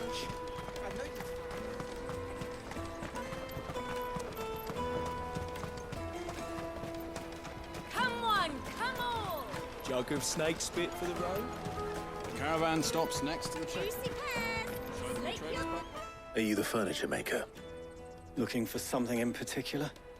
Ah, Eloise collared you too, eh? Then I expect you want to know more. She told me you were leading the hunt for the pickpockets. What have you learned? For one, that they're targeting the traders carrying the biggest packs. Harder to watch your back, see?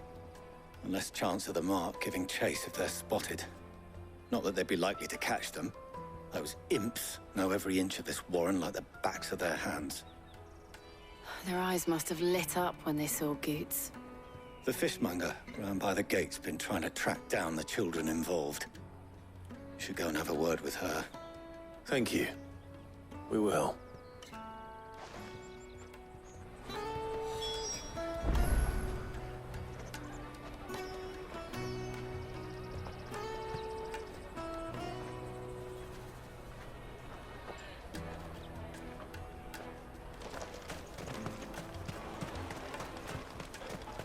You won't find anything of this quality in Twinside. You should come with me to the Dominion. Fish for sale! Fresh sorted and smoked! Can I interest you? Ah, sorry. Message from Eloise, is it? She's asked me to help her. To help you find the pickpockets. Is that so? Suppose I better tell you what I know, then. For one, this isn't a family operation. All the traders say the children who stole their passes were dirty, dressed in rags. Street urchins, by the sound of it. We get a lot around here. Orphans from the wars. A few, perhaps. You saw the refugees gathered by the entranceway? They're all looking for a new start in the Dominion and beyond. Some of them take it as an opportunity to rid themselves of unwanted baggage. The shame of it.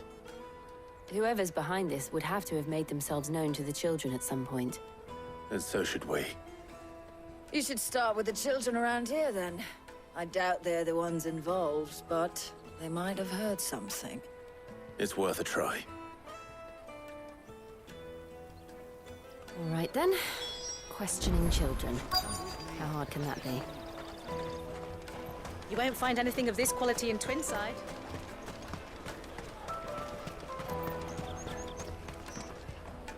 Do you have a moment? What do you want? What I want is to know who's asking children like you to pick pockets. I don't know. Nobody's asked me. What's picking pockets? Do you get paid for it? No, you get in trouble for it. So if they come calling, you know what to tell them.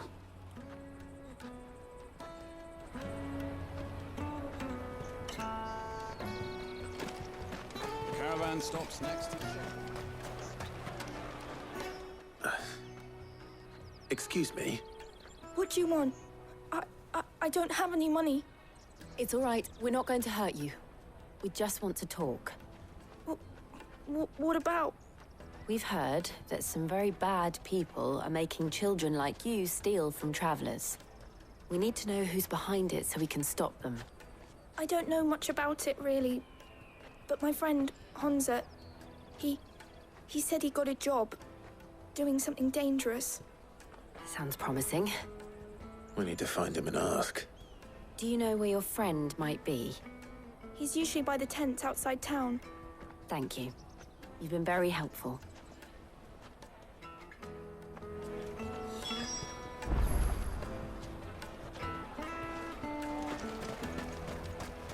Come on, come on!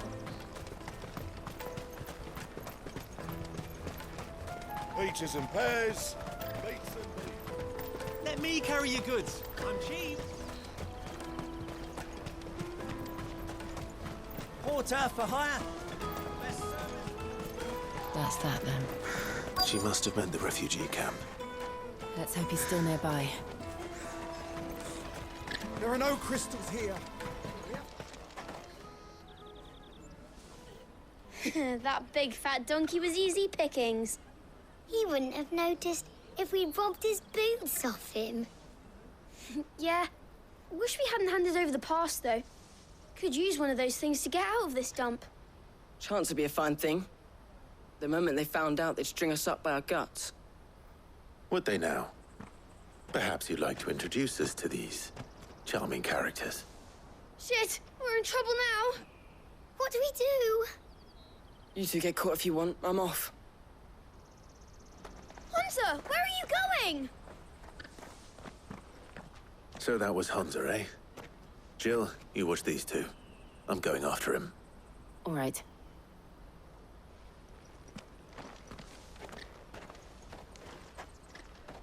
He can't have gone far.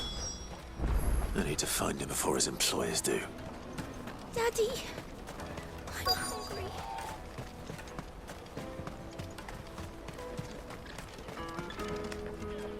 Did you see a boy run past? He stole something from a friend of mine. There was a boy ran back there towards the Chocobo pen, but... Thank you.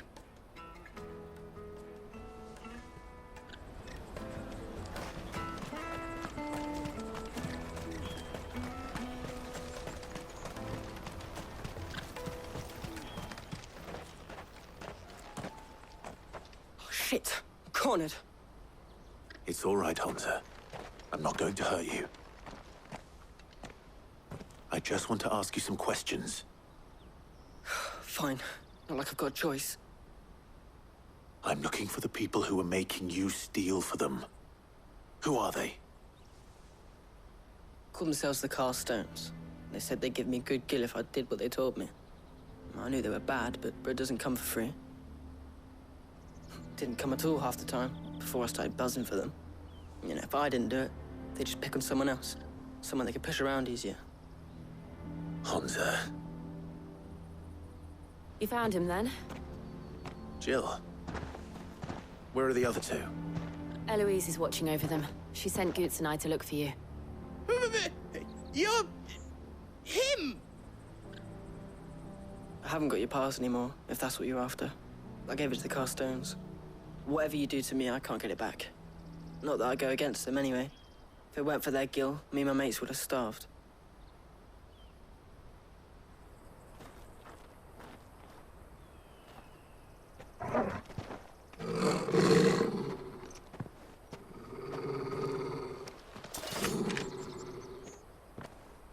Cowards. You will not force another child to do your bidding. Wait, we're not... Don't hurt him!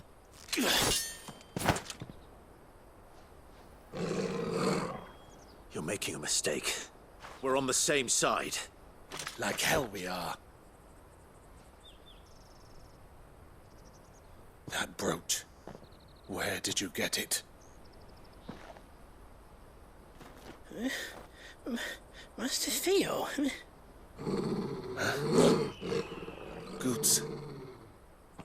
What are you doing with these people? Unless you're the ones my sister was talking about. Your sister?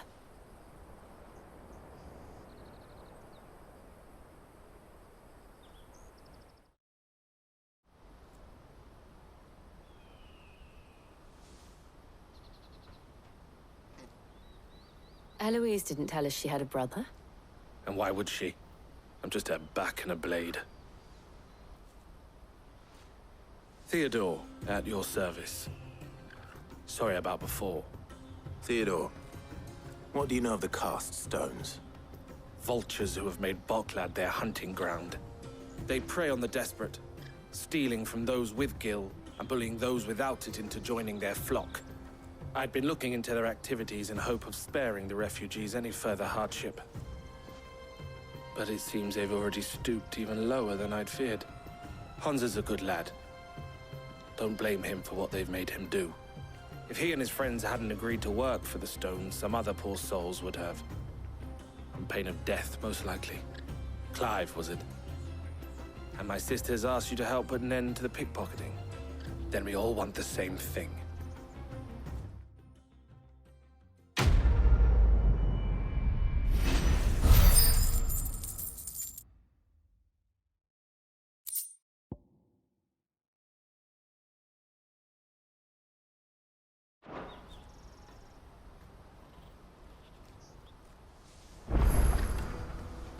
Oh, where is it? I'm sorry. So, what's the plan? What else? We find the cast stones and we crush them.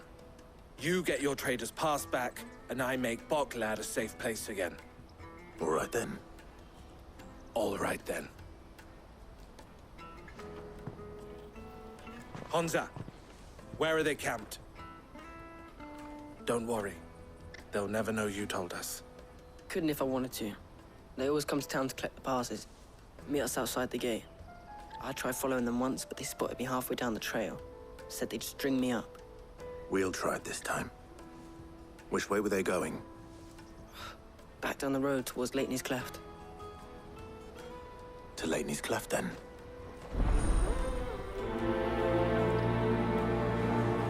Leitney's Cleft is to the south past the camp.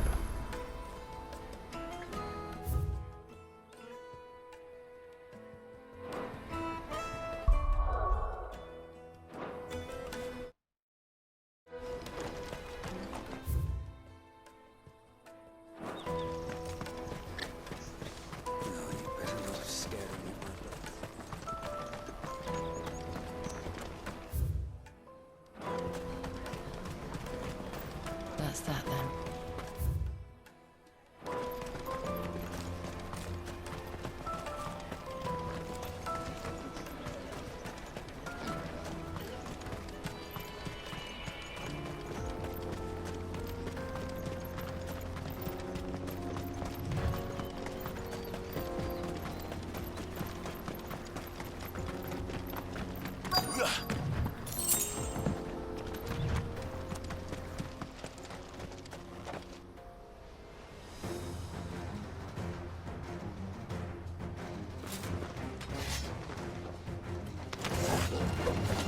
That's the one who's been sticking his nose in our business.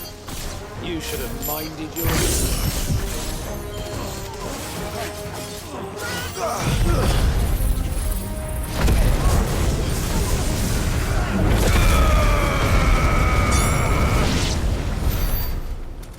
I doubt these were the ringleaders. But at least we know we're on the right track.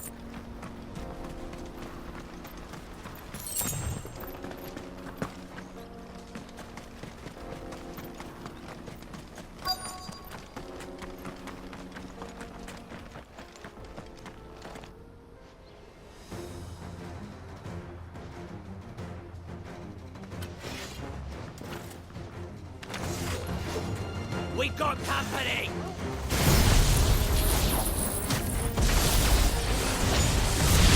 That's the lot.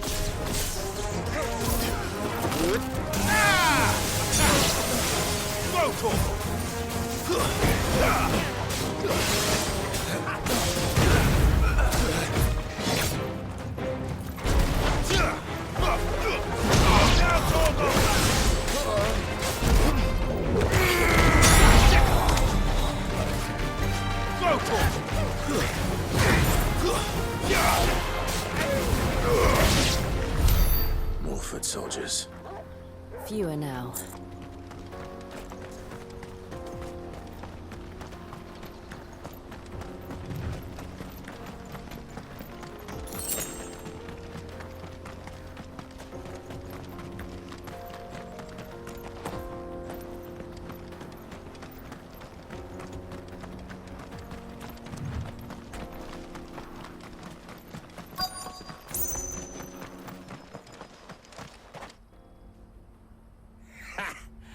Not a bad haul today, eh? Aye. Some of our new recruits are natural-born ne'er-do-wells. Especially the little ones. That Hans has got nimble fingers, all right. It'll be a shame when they chop them off. But till then, let's make the most of it. Scum. The leaders of the cast stones, I take it. They don't deserve any mercy, Clive. I wasn't planning on showing them any. We're ready when you are, Theodore. Oh, I'm ready.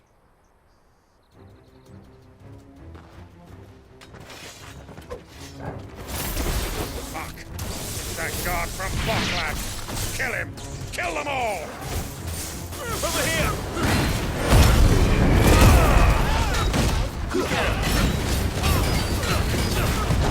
Too slow. Nice try.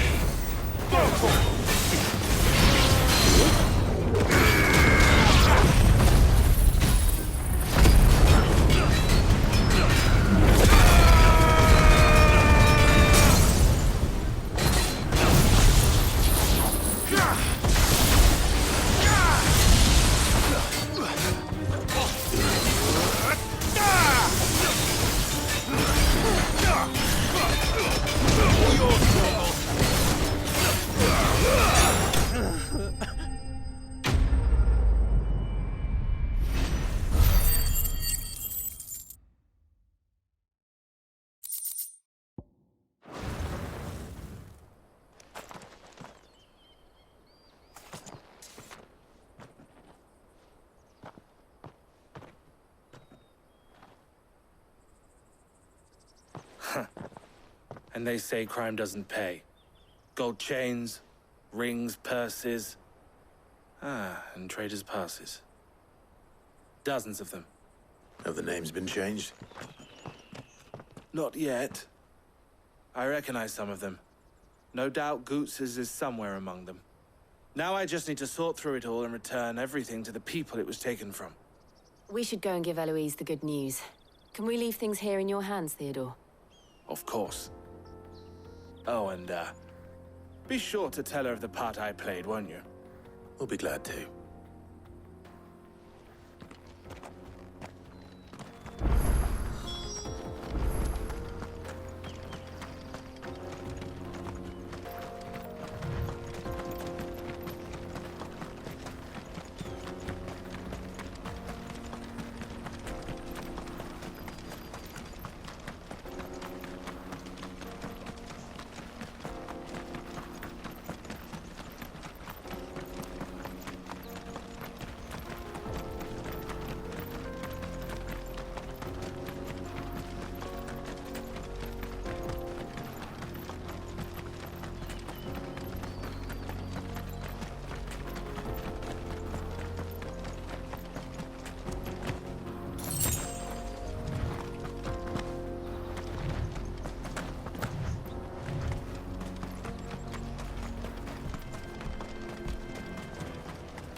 no crystals here.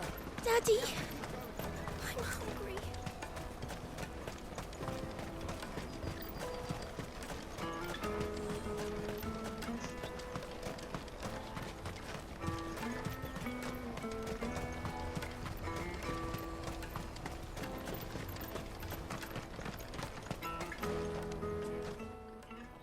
Ah, Clive. How goes the hunt? My brother isn't getting in your way, I trust? Quite the opposite.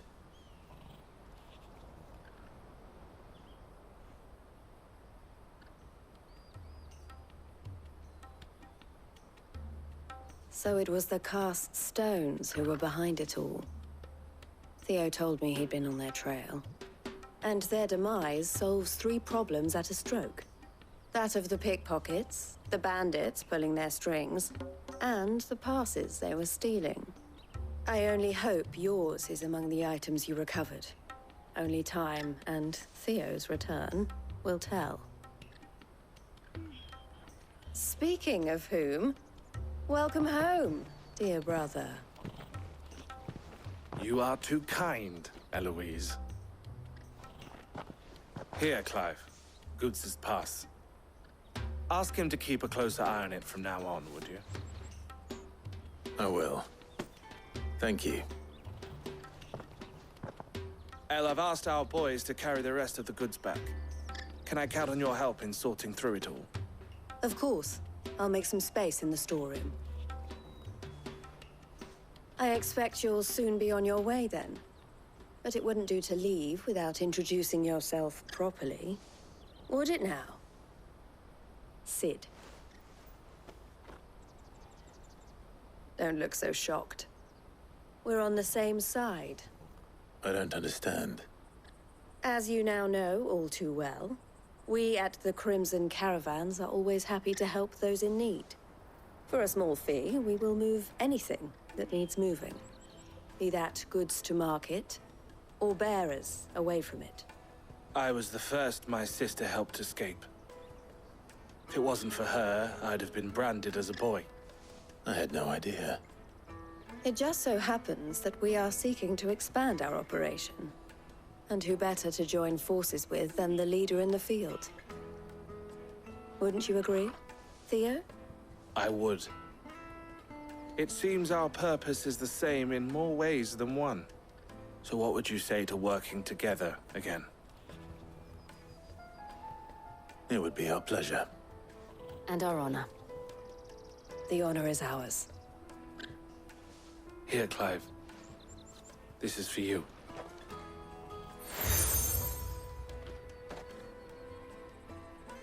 What is it? El has friends in high places, while I have associates in, lower ones. That mark is proof that you're a friend to us both.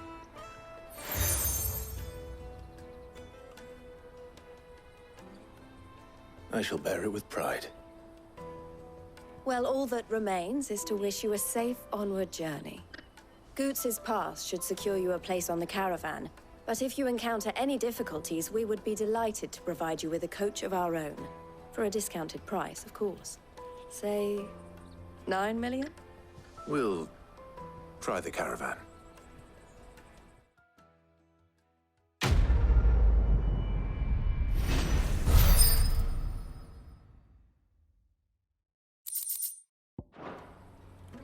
Right then. Let's get this back to Goots. And then it's on to the Dominion.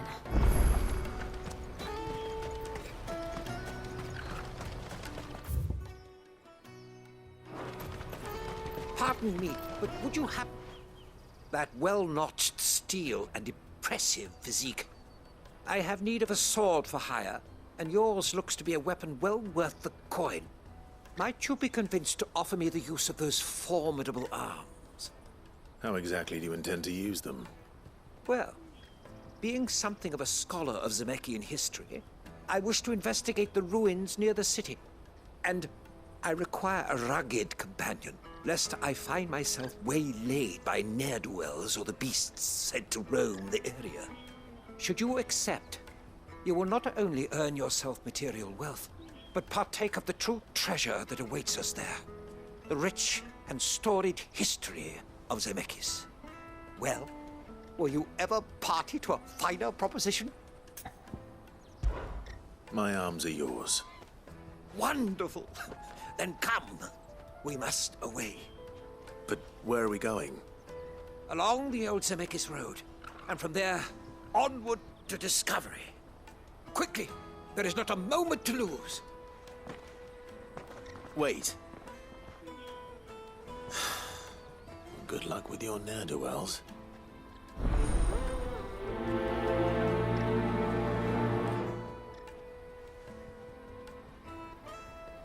I bet. Make sure he doesn't get himself killed.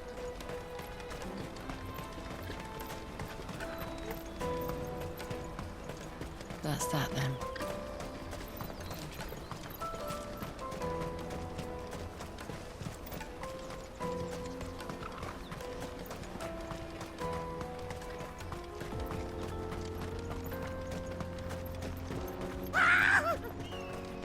Why am I not surprised? You'll hand over your coin if you know what's good for you.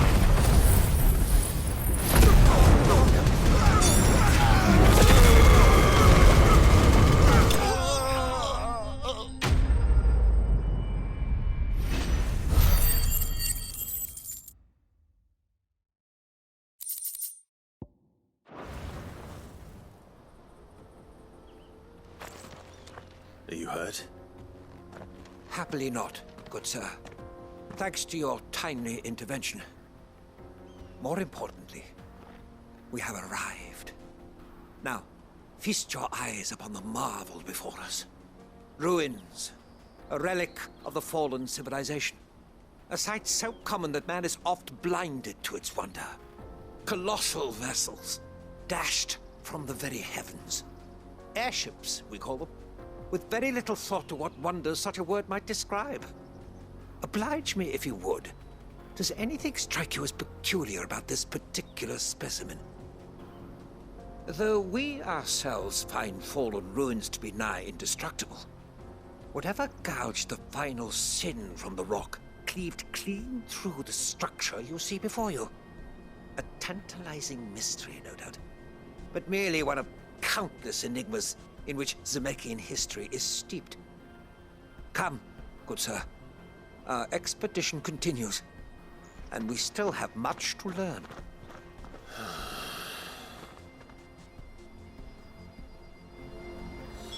He's passionate. I'll give him that.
Not again. All right then. Who's first?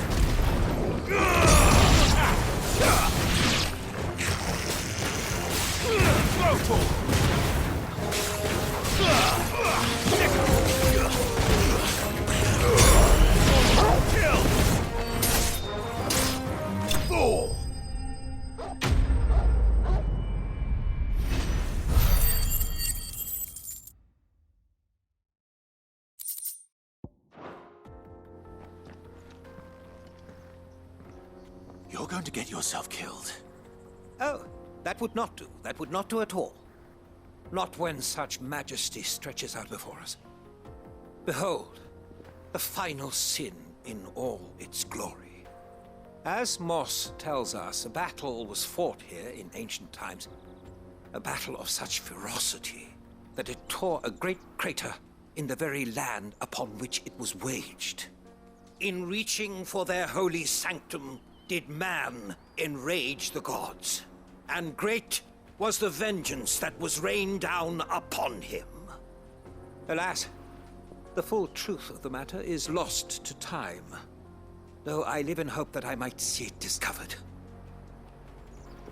But we must not dwell upon such things. There is more yet to see. Onward! History awaits!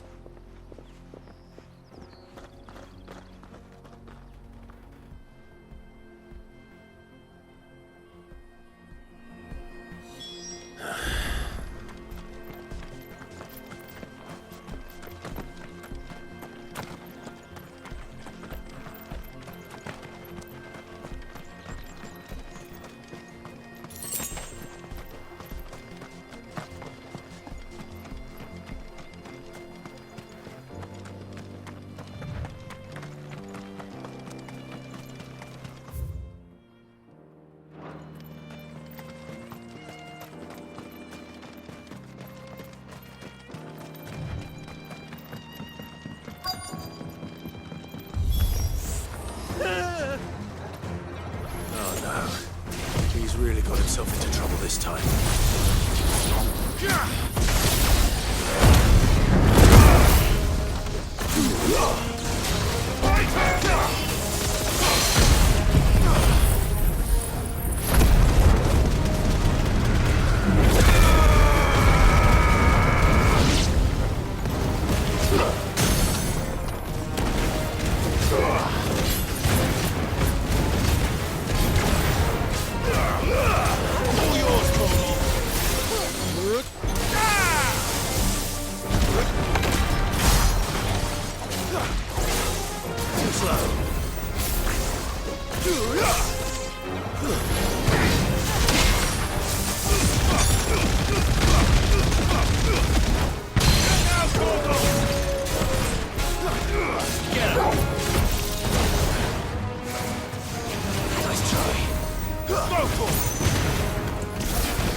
Still in one piece?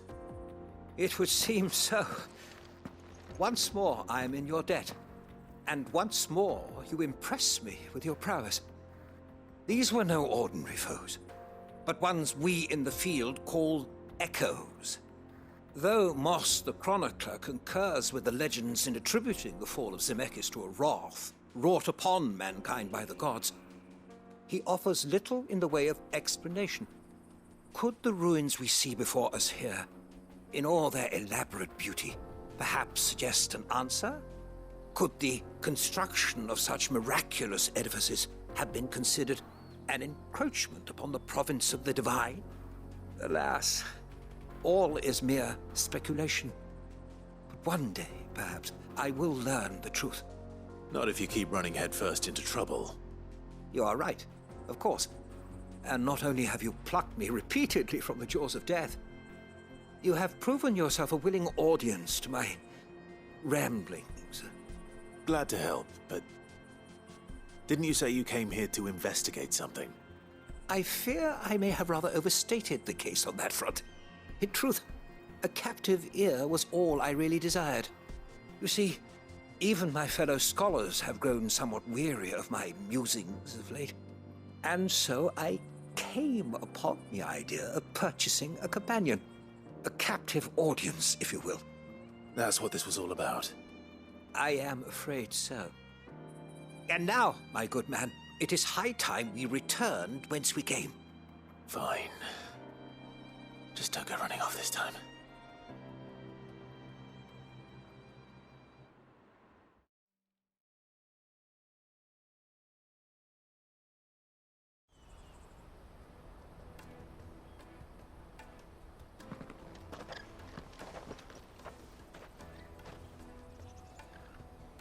And so ends a delightful day. Here, your reward for humoring my selfish whims, plus a little extra for the trouble I have put you to.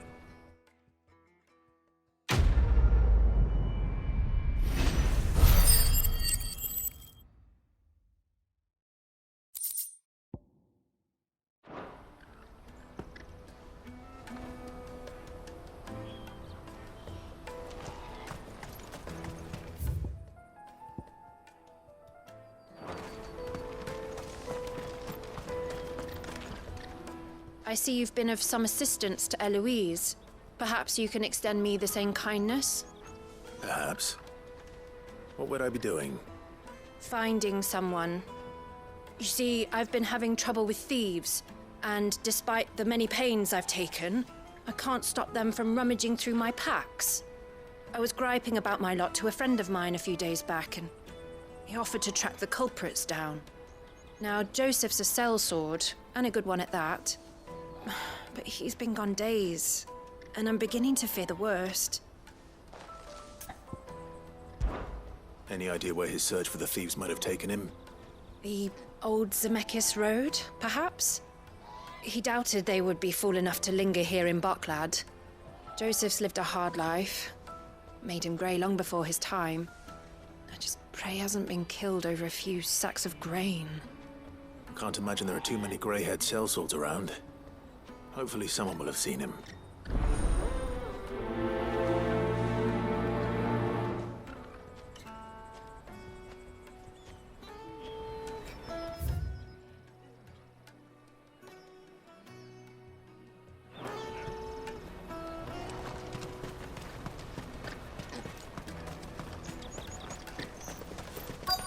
Daddy, I'm hungry. Yeah, and I'm broke. Dominion is our only chance. I know. What do you want? I've no coin on me. Just information. Has a sellsword passed through here? Grey hair. Now you mention it, there was a young man with salt in his mane sneaking around out there a while back. Which way did he go? How am I supposed to know? I got off down the road, I expect. Now why don't you do the same and leave me be?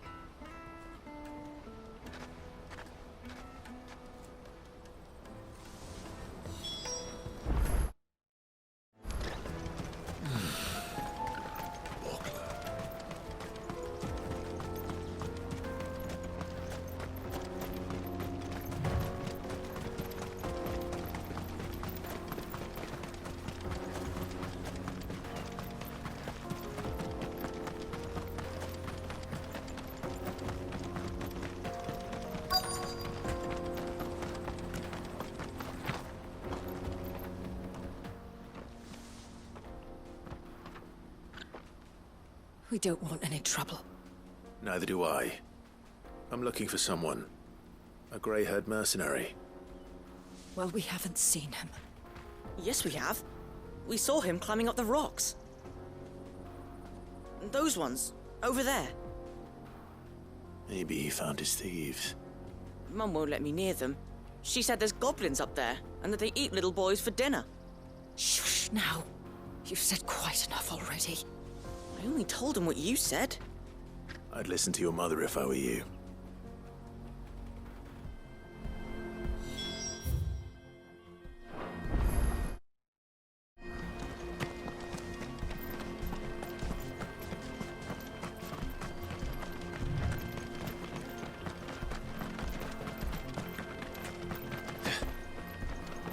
Did Joseph's thieves really lug their stolen wares all the way out here?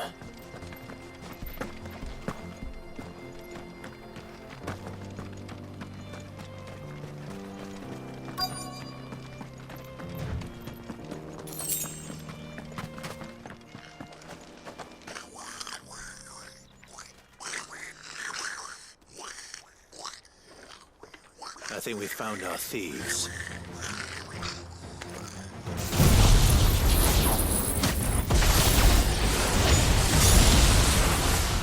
They don't look happy to see me.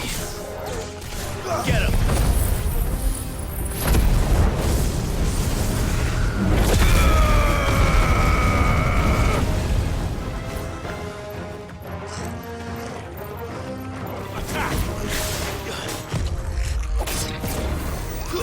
Too slow. Titan! Kill!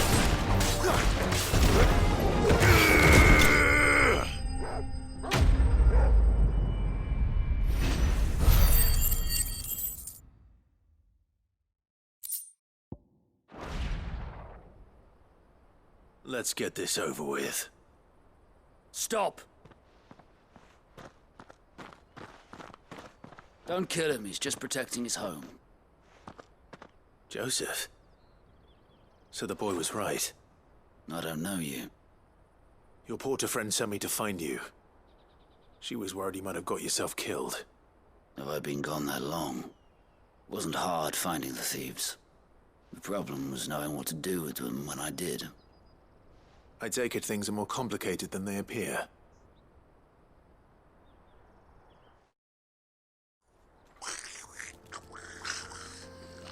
I'd all but ruled out bandits before I even left the market. You know what that is? Because our thieves had no interest in gold or gems, or anything they couldn't eat for that matter. Add to that the rumors of goblins in the area, and the mystery practically solved itself. I soon found their cozy little homestead, and all the missing food. I launched myself at them, full of righteous fury, but their leader was the only one who moved to meet me. The others, they huddled around that food, ready to die protecting it. They stole because it was that or starvation. I've been there myself, back when times were hard. So you spared them?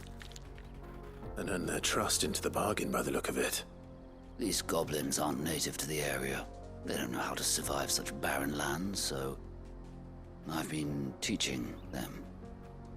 And once they've learned to hunt and forage, they won't be fool enough to risk their necks in Boklad. I'm impressed. I didn't know goblins could be reasoned with. Do me a favor. Let the porter know I'm safe. I'll head back to the market once my work here is done. Oh, and don't mention the goblins. I don't want people coming here brandishing pitchforks. Not now this lot have sworn off thieving. Your secret's safe with me. I appreciate it. Thank you.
Daddy, I'm hungry. That's that then. Joseph's fine. He'll be back once he's tied up a few loose ends.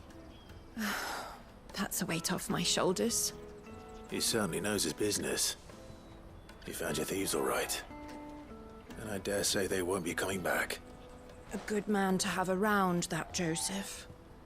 And if he says there'll be no more thieving, that's good enough for me. Thank you for putting my mind at ease. Here, for your troubles.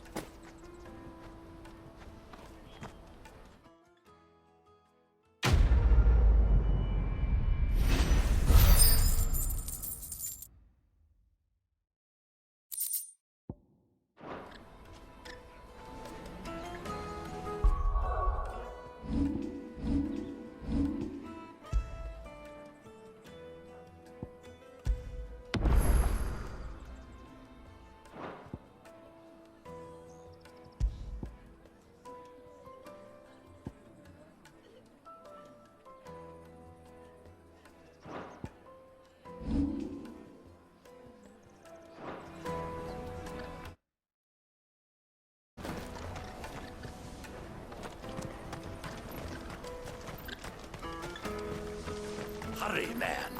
I must leave for the Dominion. Bloody crimson caravans scooping up.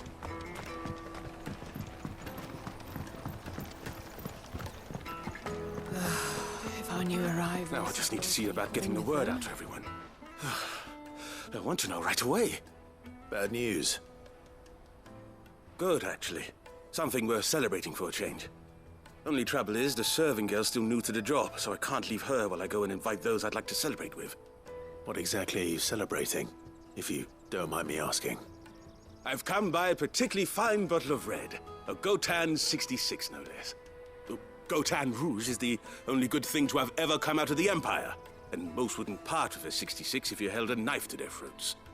So I've heard. Oh, so you know of it then?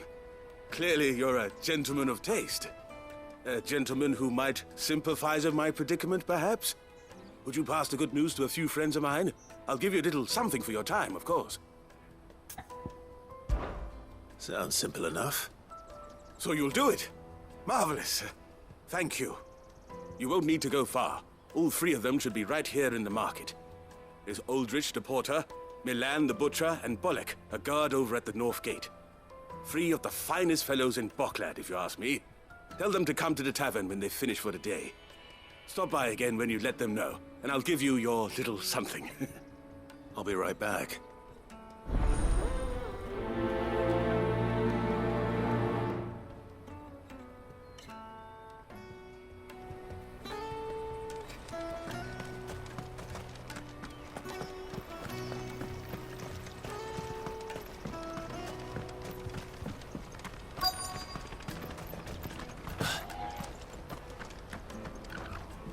I've been asked to find Aldrich, the porter. I don't suppose that's you, is it? That's me right enough. You need something delivered? The innkeeper sent me. He said there's a cup of Gotan 66 with your name on it when you're done for the day. A 66? Look at me. If he's just got hold of it now, it must have been in the crates he had me carry down from Sanbrek. From the Empire to Boklad. You must be a braver man than most. That's a treacherous route at the best of times. Such is the porter's lot. There's not a patch of storm these feet haven't traipsed across. It's Oriflamme one day, then off to Canva the next. The farther you're willing to go, the fatter the purse. Which is why there's no shortage of competition for some of the longer routes. I'd say I've done enough for today to earn myself a cup of something tasty. Thanks for letting me know.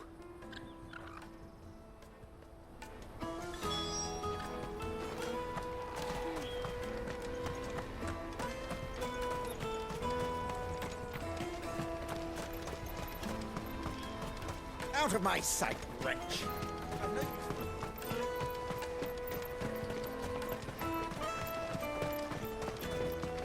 Come on, come on! The caravan stops next to the check. Juicy pears! Slake your thirst without a crystal.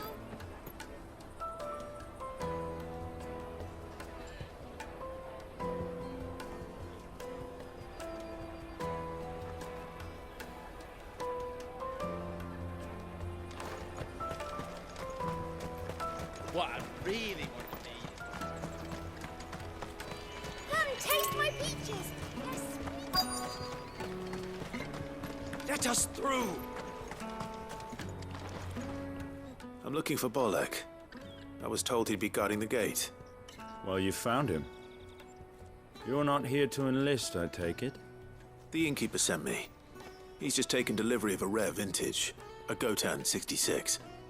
He thought you might like a cup. I've never said no to a goat hand. I'm not about to start now. Thanks for letting me know. You must be a busy man. The market would be flooded with refugees if we weren't here to stem the flow. Oh, my heart goes out to them, all right, but we've got our orders. No papers, no passage. Plenty try to slip past us nonetheless. And every now and then, one of them's foolish enough to try and force their way through. And when they do, well, things can get nasty. You know what? That wine's sounding better by the moment. The Empire's your enemy, not us.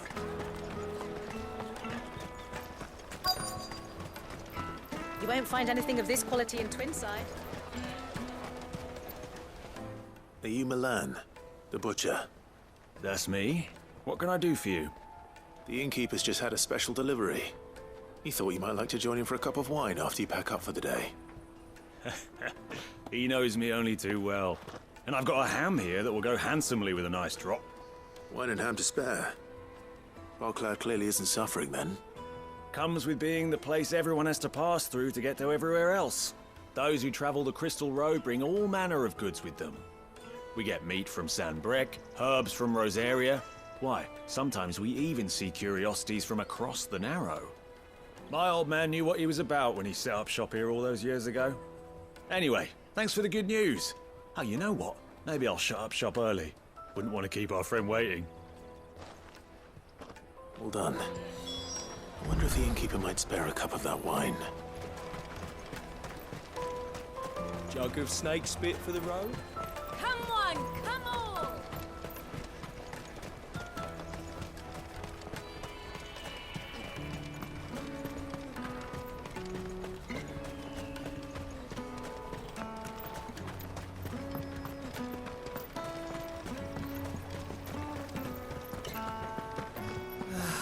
If our new arrivals had brought...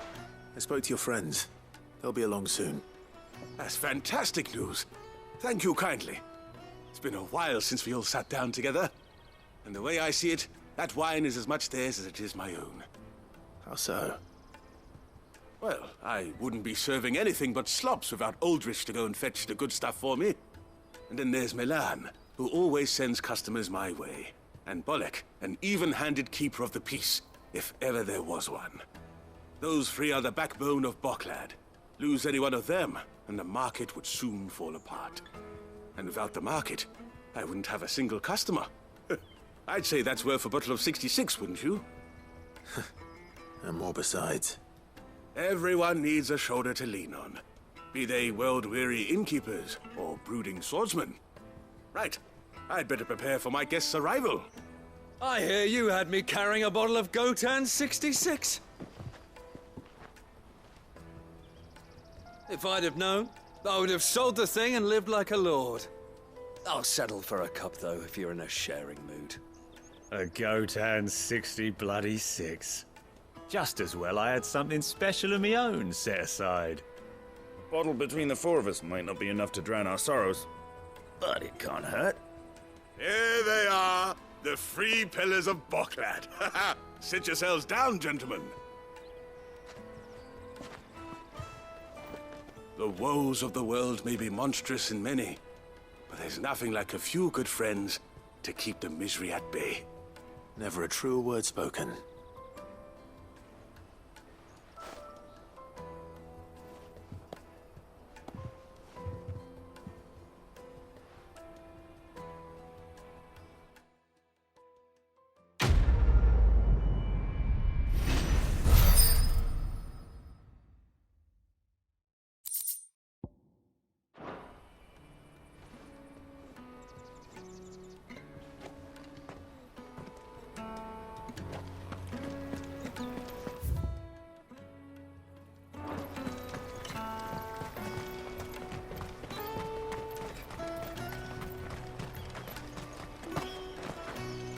Something I can help you with? Why, I am what you see.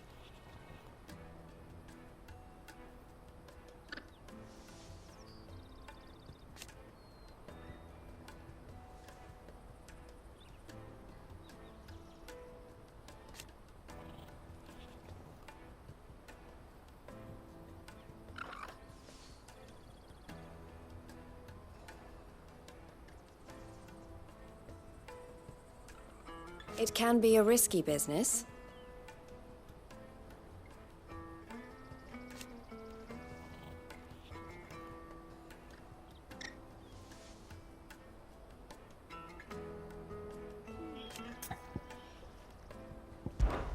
This being a border town,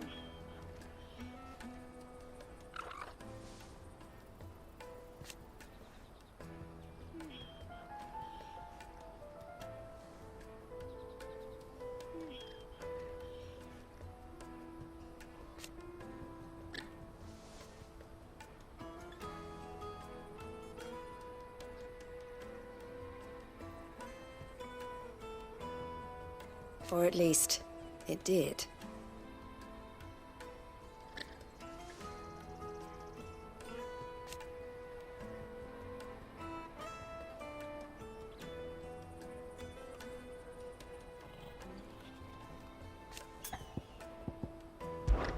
Don't worry about Hansa and the others.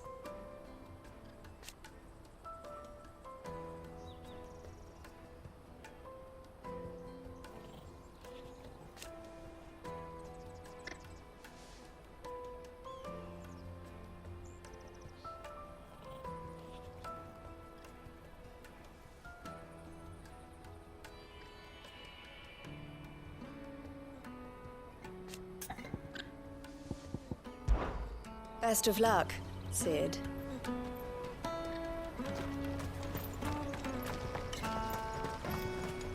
Out of my sight, wretch!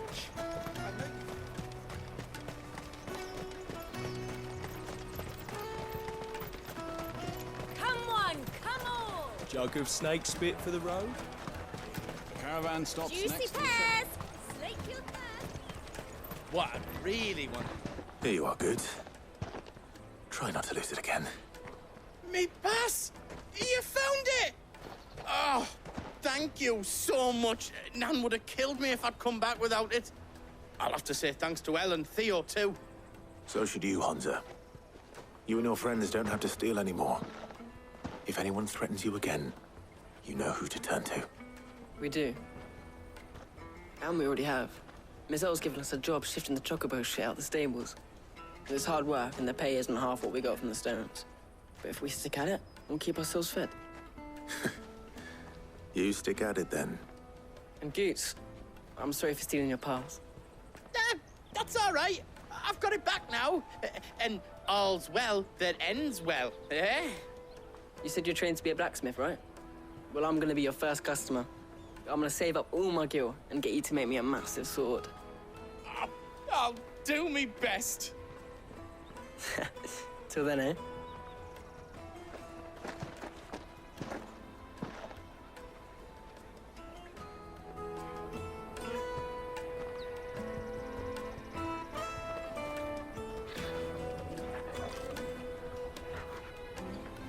All right. We have a place on the wagon.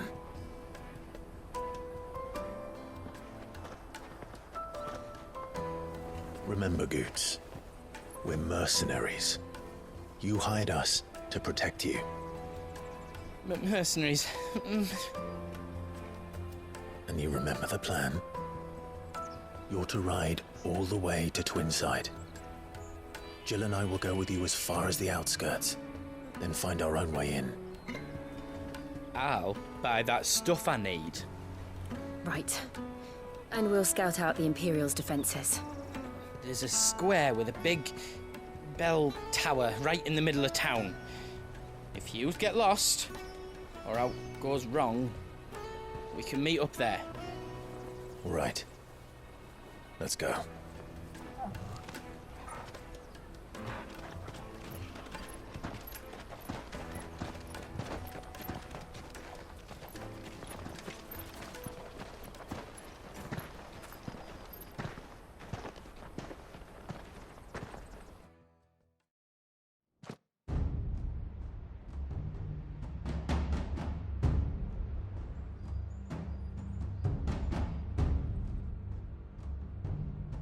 I see. And you're quite certain your father has no knowledge of Ultima? I am. I have no difficulty believing a sinister force has come to exert an influence on Sanbreque. But be that as it may, it is yet to claim my father. For better or worse, his radiance speaks his own mind. Then the fiend works from the shadows. I confess, when first you told me of this fiend, I had my doubts, and more than a few at that. A beast that labors to plunge Valisthea into turmoil, all in pursuit of your brother. But that wound is proof enough that evil is afoot. Then I have your answer, Your Highness. You will join me in my fight. cannot. Not yet. Your Highness, please. As you are aware, the Dhalmekian army is at our gates. They have lost their mother crystal, and with it all hope of a negotiated withdrawal. It is but a matter of time before they invade. If Bahamut is not here to meet them, my people will be slaughtered. Though not by Hugo Kupka, thanks to Ultima's machinations. I know the fate of your people weighs heavy on your conscience, but if we do not put an end to Ultima's plans, they shall face a far darker fate. The chaos he would wreak would sweep all of Valisthea into the abyss. The lives of every man, woman, and child in the Twins are at stake. I believe what you say, Phoenix. But I have duties of my own, and I must discharge them. Come what may.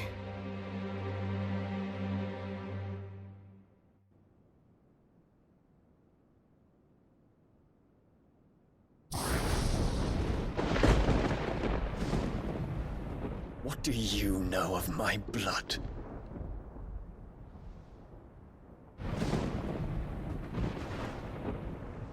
I know that it is wholly unworthy of the highest offices of state, which rightly belong to those of purer breeding.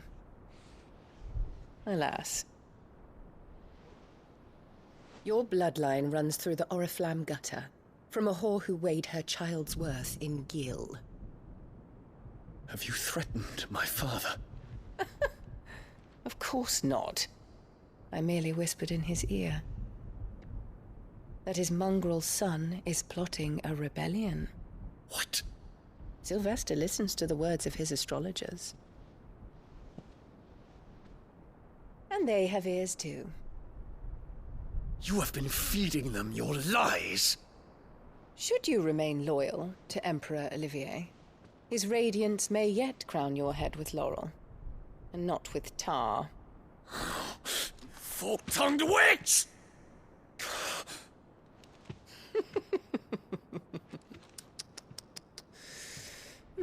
In consideration of your long years of service to the Empire, I shall forgive this uncharacteristic rudeness.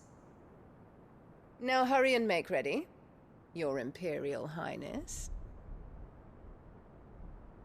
Emperor Olivier expects much of you, Dion. Or should I say, of Bahamut. May your fire reduce his enemies to ash, till all of Valisthea bows to its rightful ruler.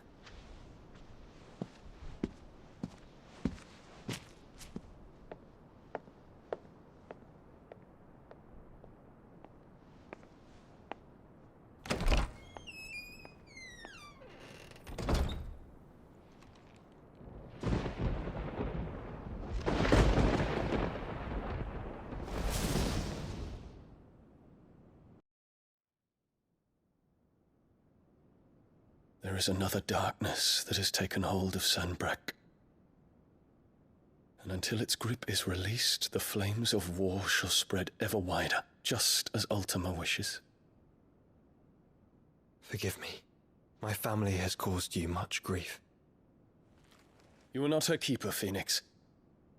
This is a matter for the Imperial household now, and as a member of that household, it falls to me to resolve it. At such time as that is done, what strength I have shall be yours.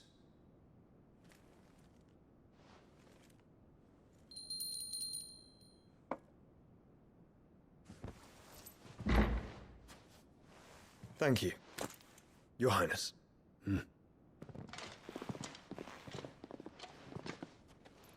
Let us take to the skies together, and bring a new dawn to Valisthea. I should like nothing more.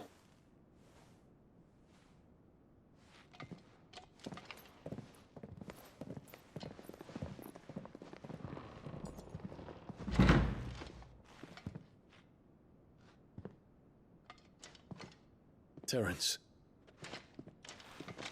My prince. Tell me true. Do you believe what I'm about to do is wrong? I We dragoons have but one leader, Your Highness. And we shall follow him unto the very end. Thank you. This is my decree. For their crimes against the crown, the traitorous Annabella and her usurping son shall be put to death, and the Empire restored.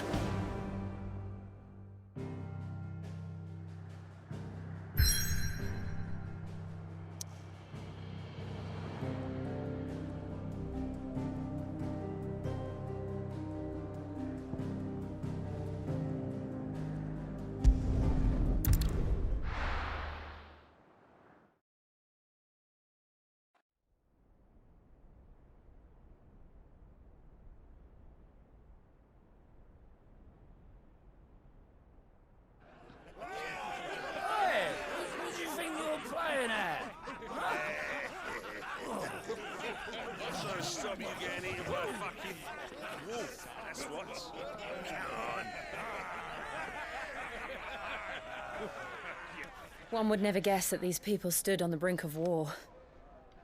They're afraid. They turn to drink to forget their fears. Anything you want to forget?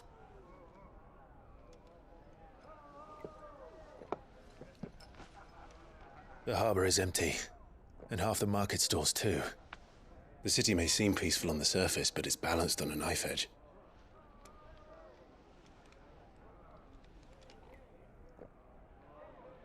Were we to give it a nudge, it might be just the distraction we need to reach the Mother Crystal. I thought you might say that. We should send for Gav. We'll need someone to keep the fires we start from going out. And we can busy ourselves scheming until he gets here. I'll send a Stolas then.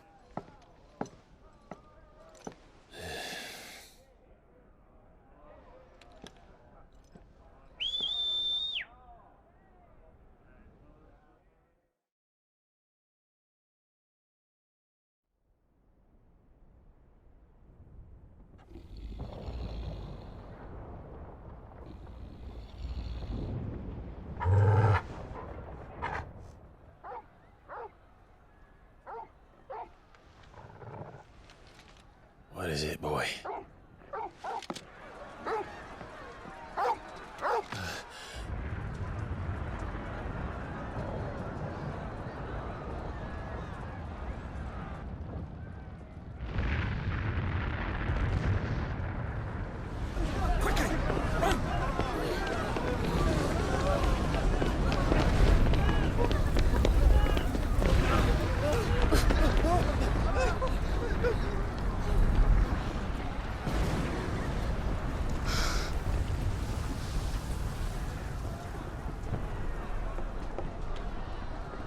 What's happening? I don't know. Torgal!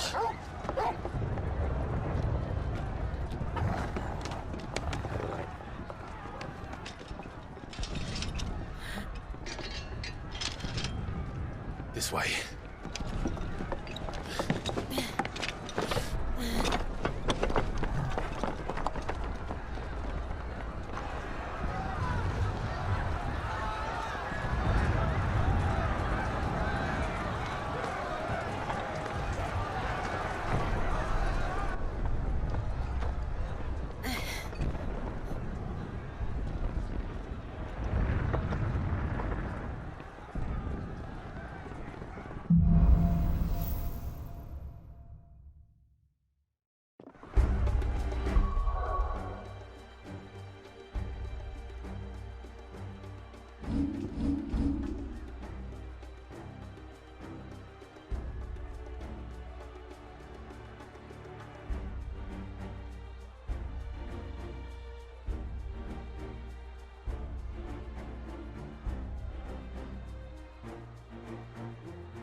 The city's on fire. I'm sure Goots is fine. He'll be making for the square. The one with the bell tower. In the middle of town, right?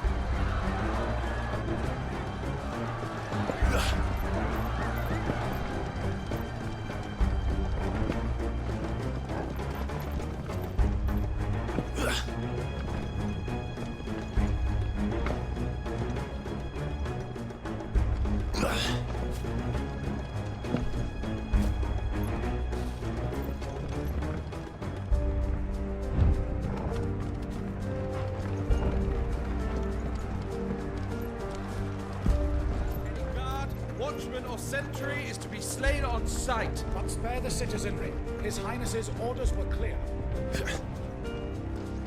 Those were Imperial Dragoons.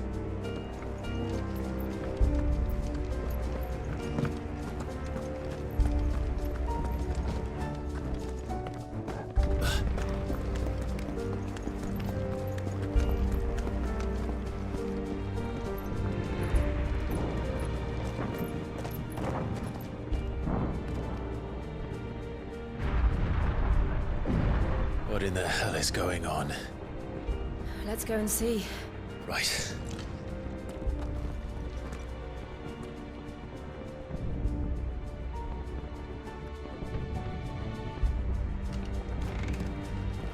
But first we find Goots.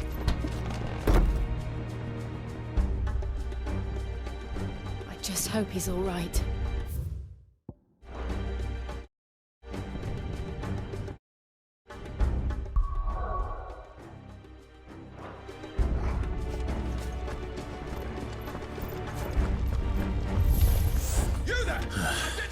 Do we have to?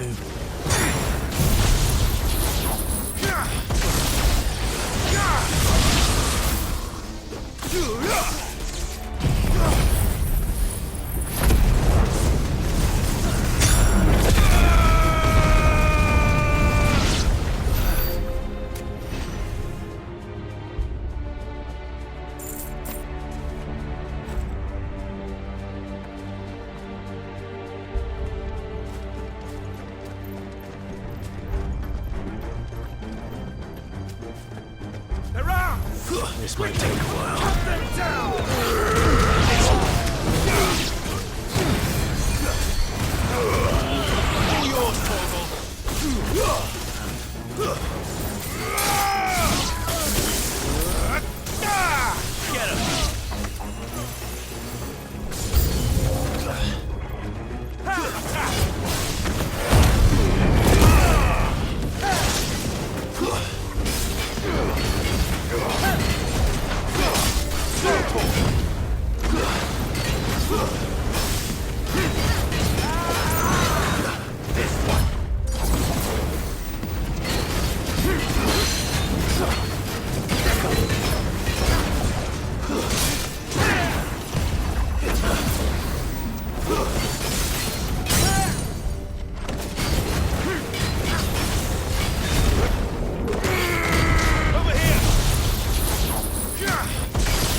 There's no doubt about it.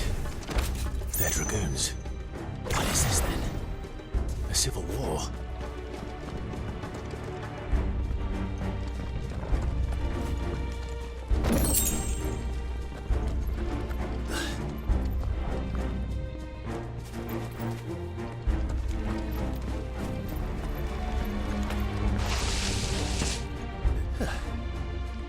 Never thought I'd be glad to fall into a sewer.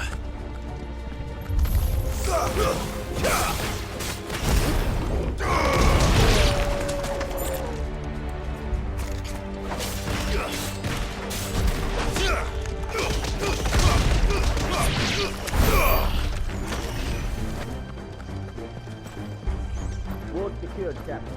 None of the empty forces remain. Gather the men! We press on to the council chambers. Yes, Captain. What of the men and women in the market district? The evacuation is complete, Captain. Good. Then all that remains is to dethrone the Pretender. There it is. The bell tower. Right. Let's go.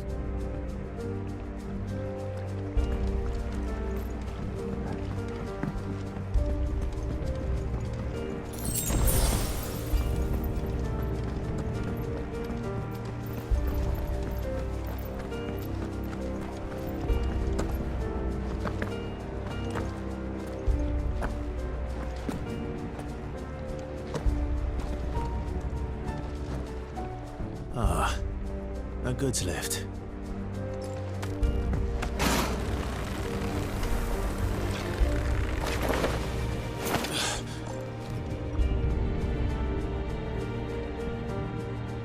Where in Gregor's name did you come from?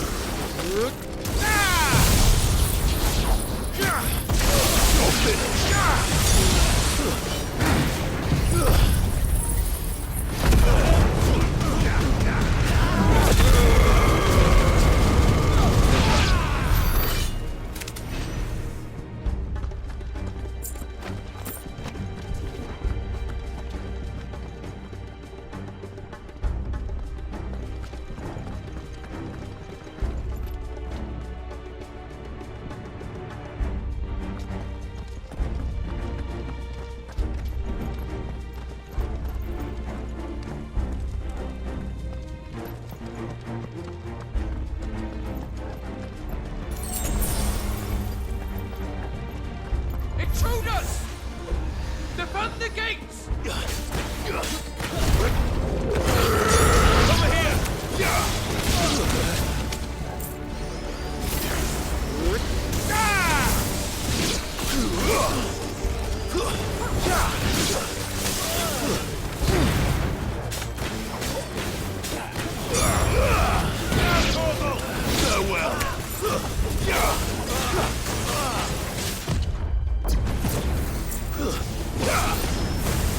It's over. This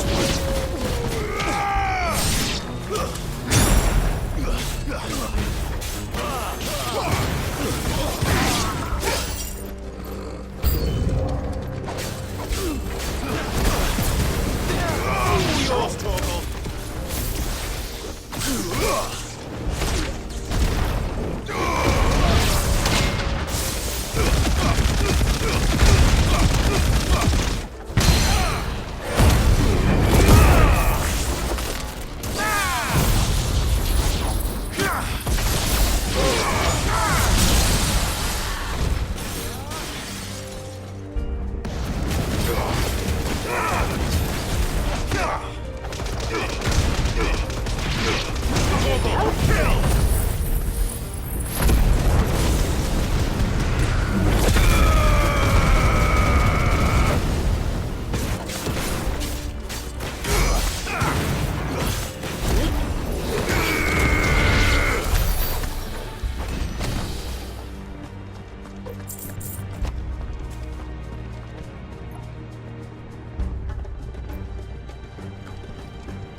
Damn it.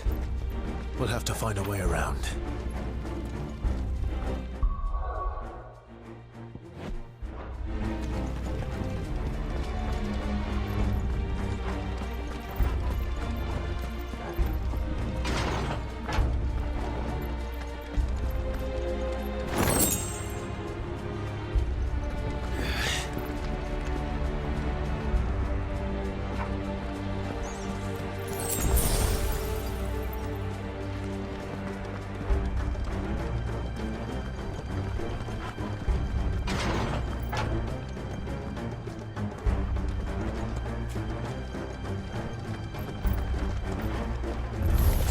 In the name of His Highness!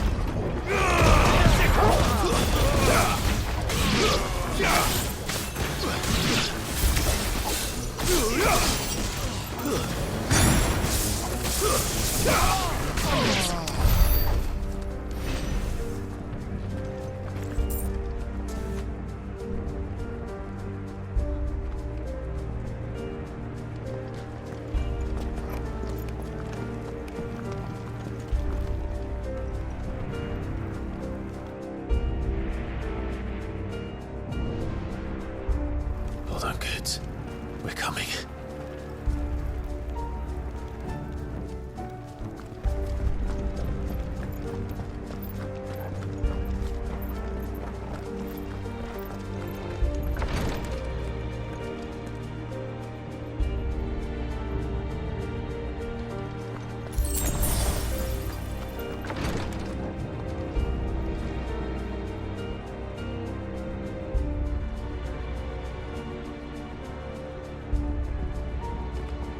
Who goes there? In the prince's name, none shall pass!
Enemies on the ramparts! Kill them!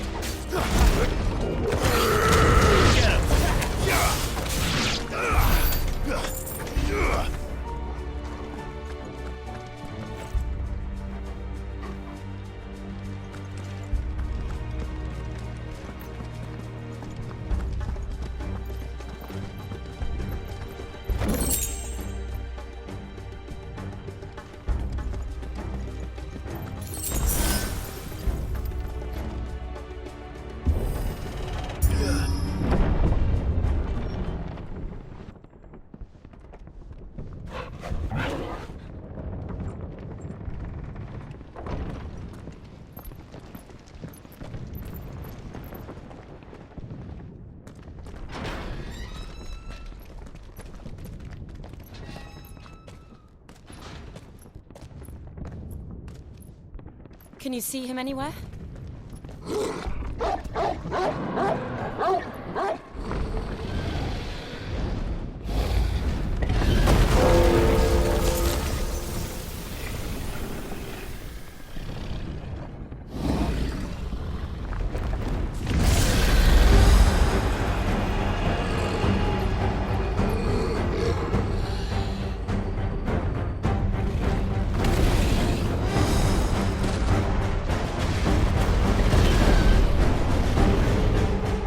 It must be one of the Dragoon's pets.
I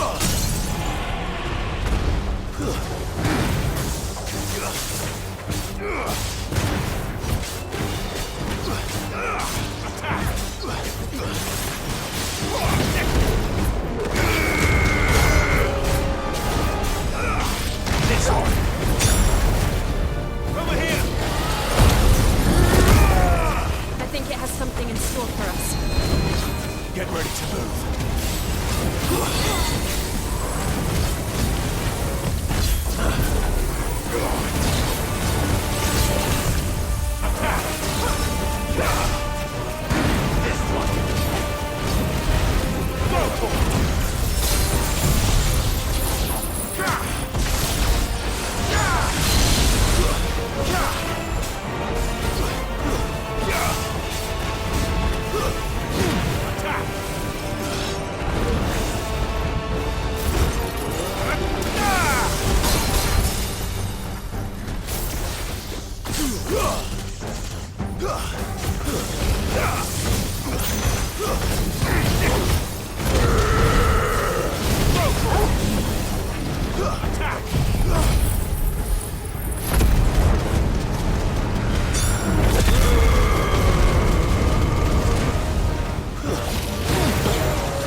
Over here, Clive!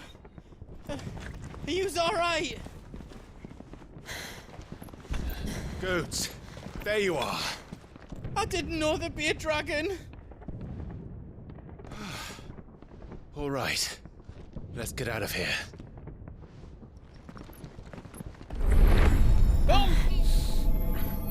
What now? Is that Mother Crystal's heart? What the hell is it doing up there?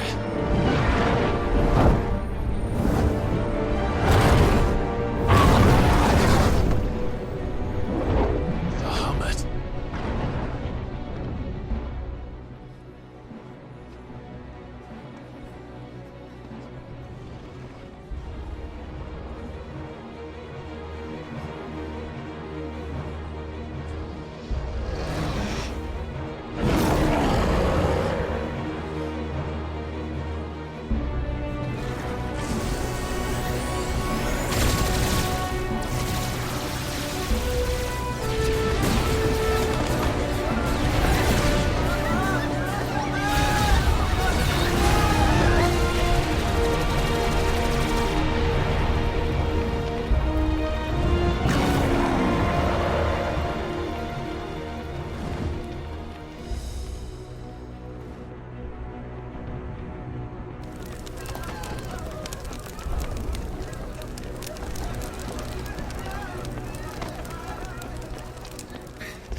do this! We must leave. Now, Your Grace. I beg of you. This is not what he wanted. Something's happened. Forgive me, Yod, but I must put a stop to this. Your Grace!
So, what do we do now then? We destroy the heart. We might come back! As soon as the flames die down, the Imperials and the Dalmex will move in. This may be our only chance. And Bahamut has gone for now. You should get as far away as you can, Goots.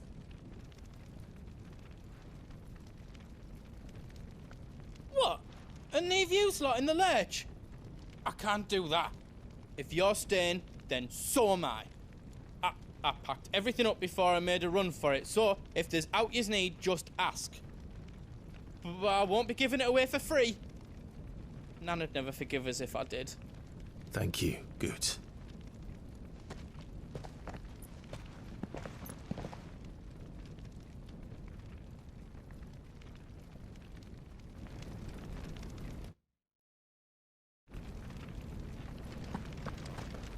What can I do for yous? Welcome to Goots's Toll.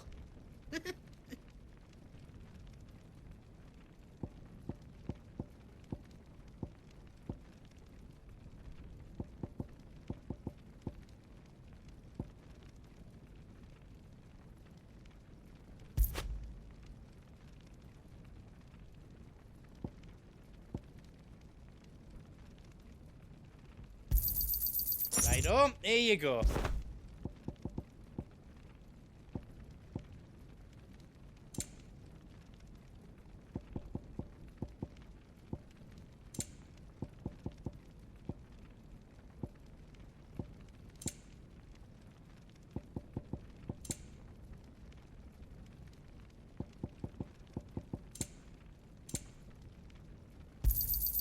Thank you.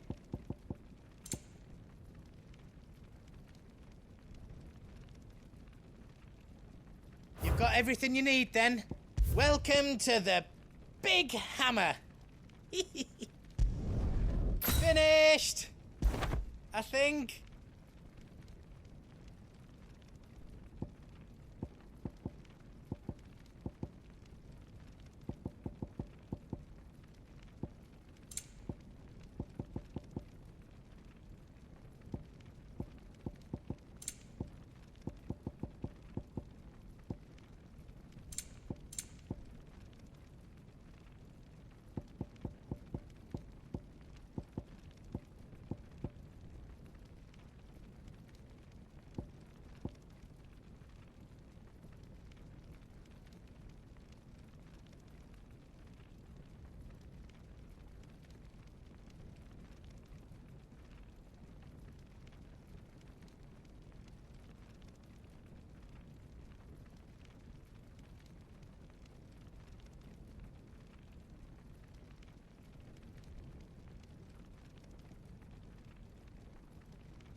don't want me to make yours out else?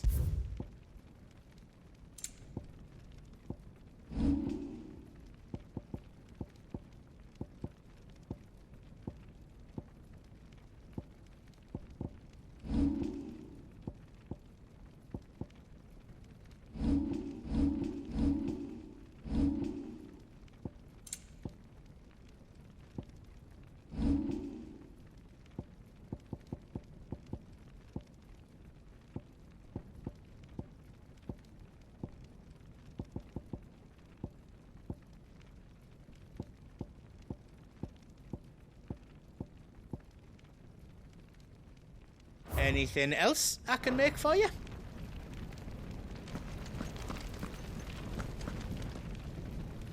You be brave now, boy.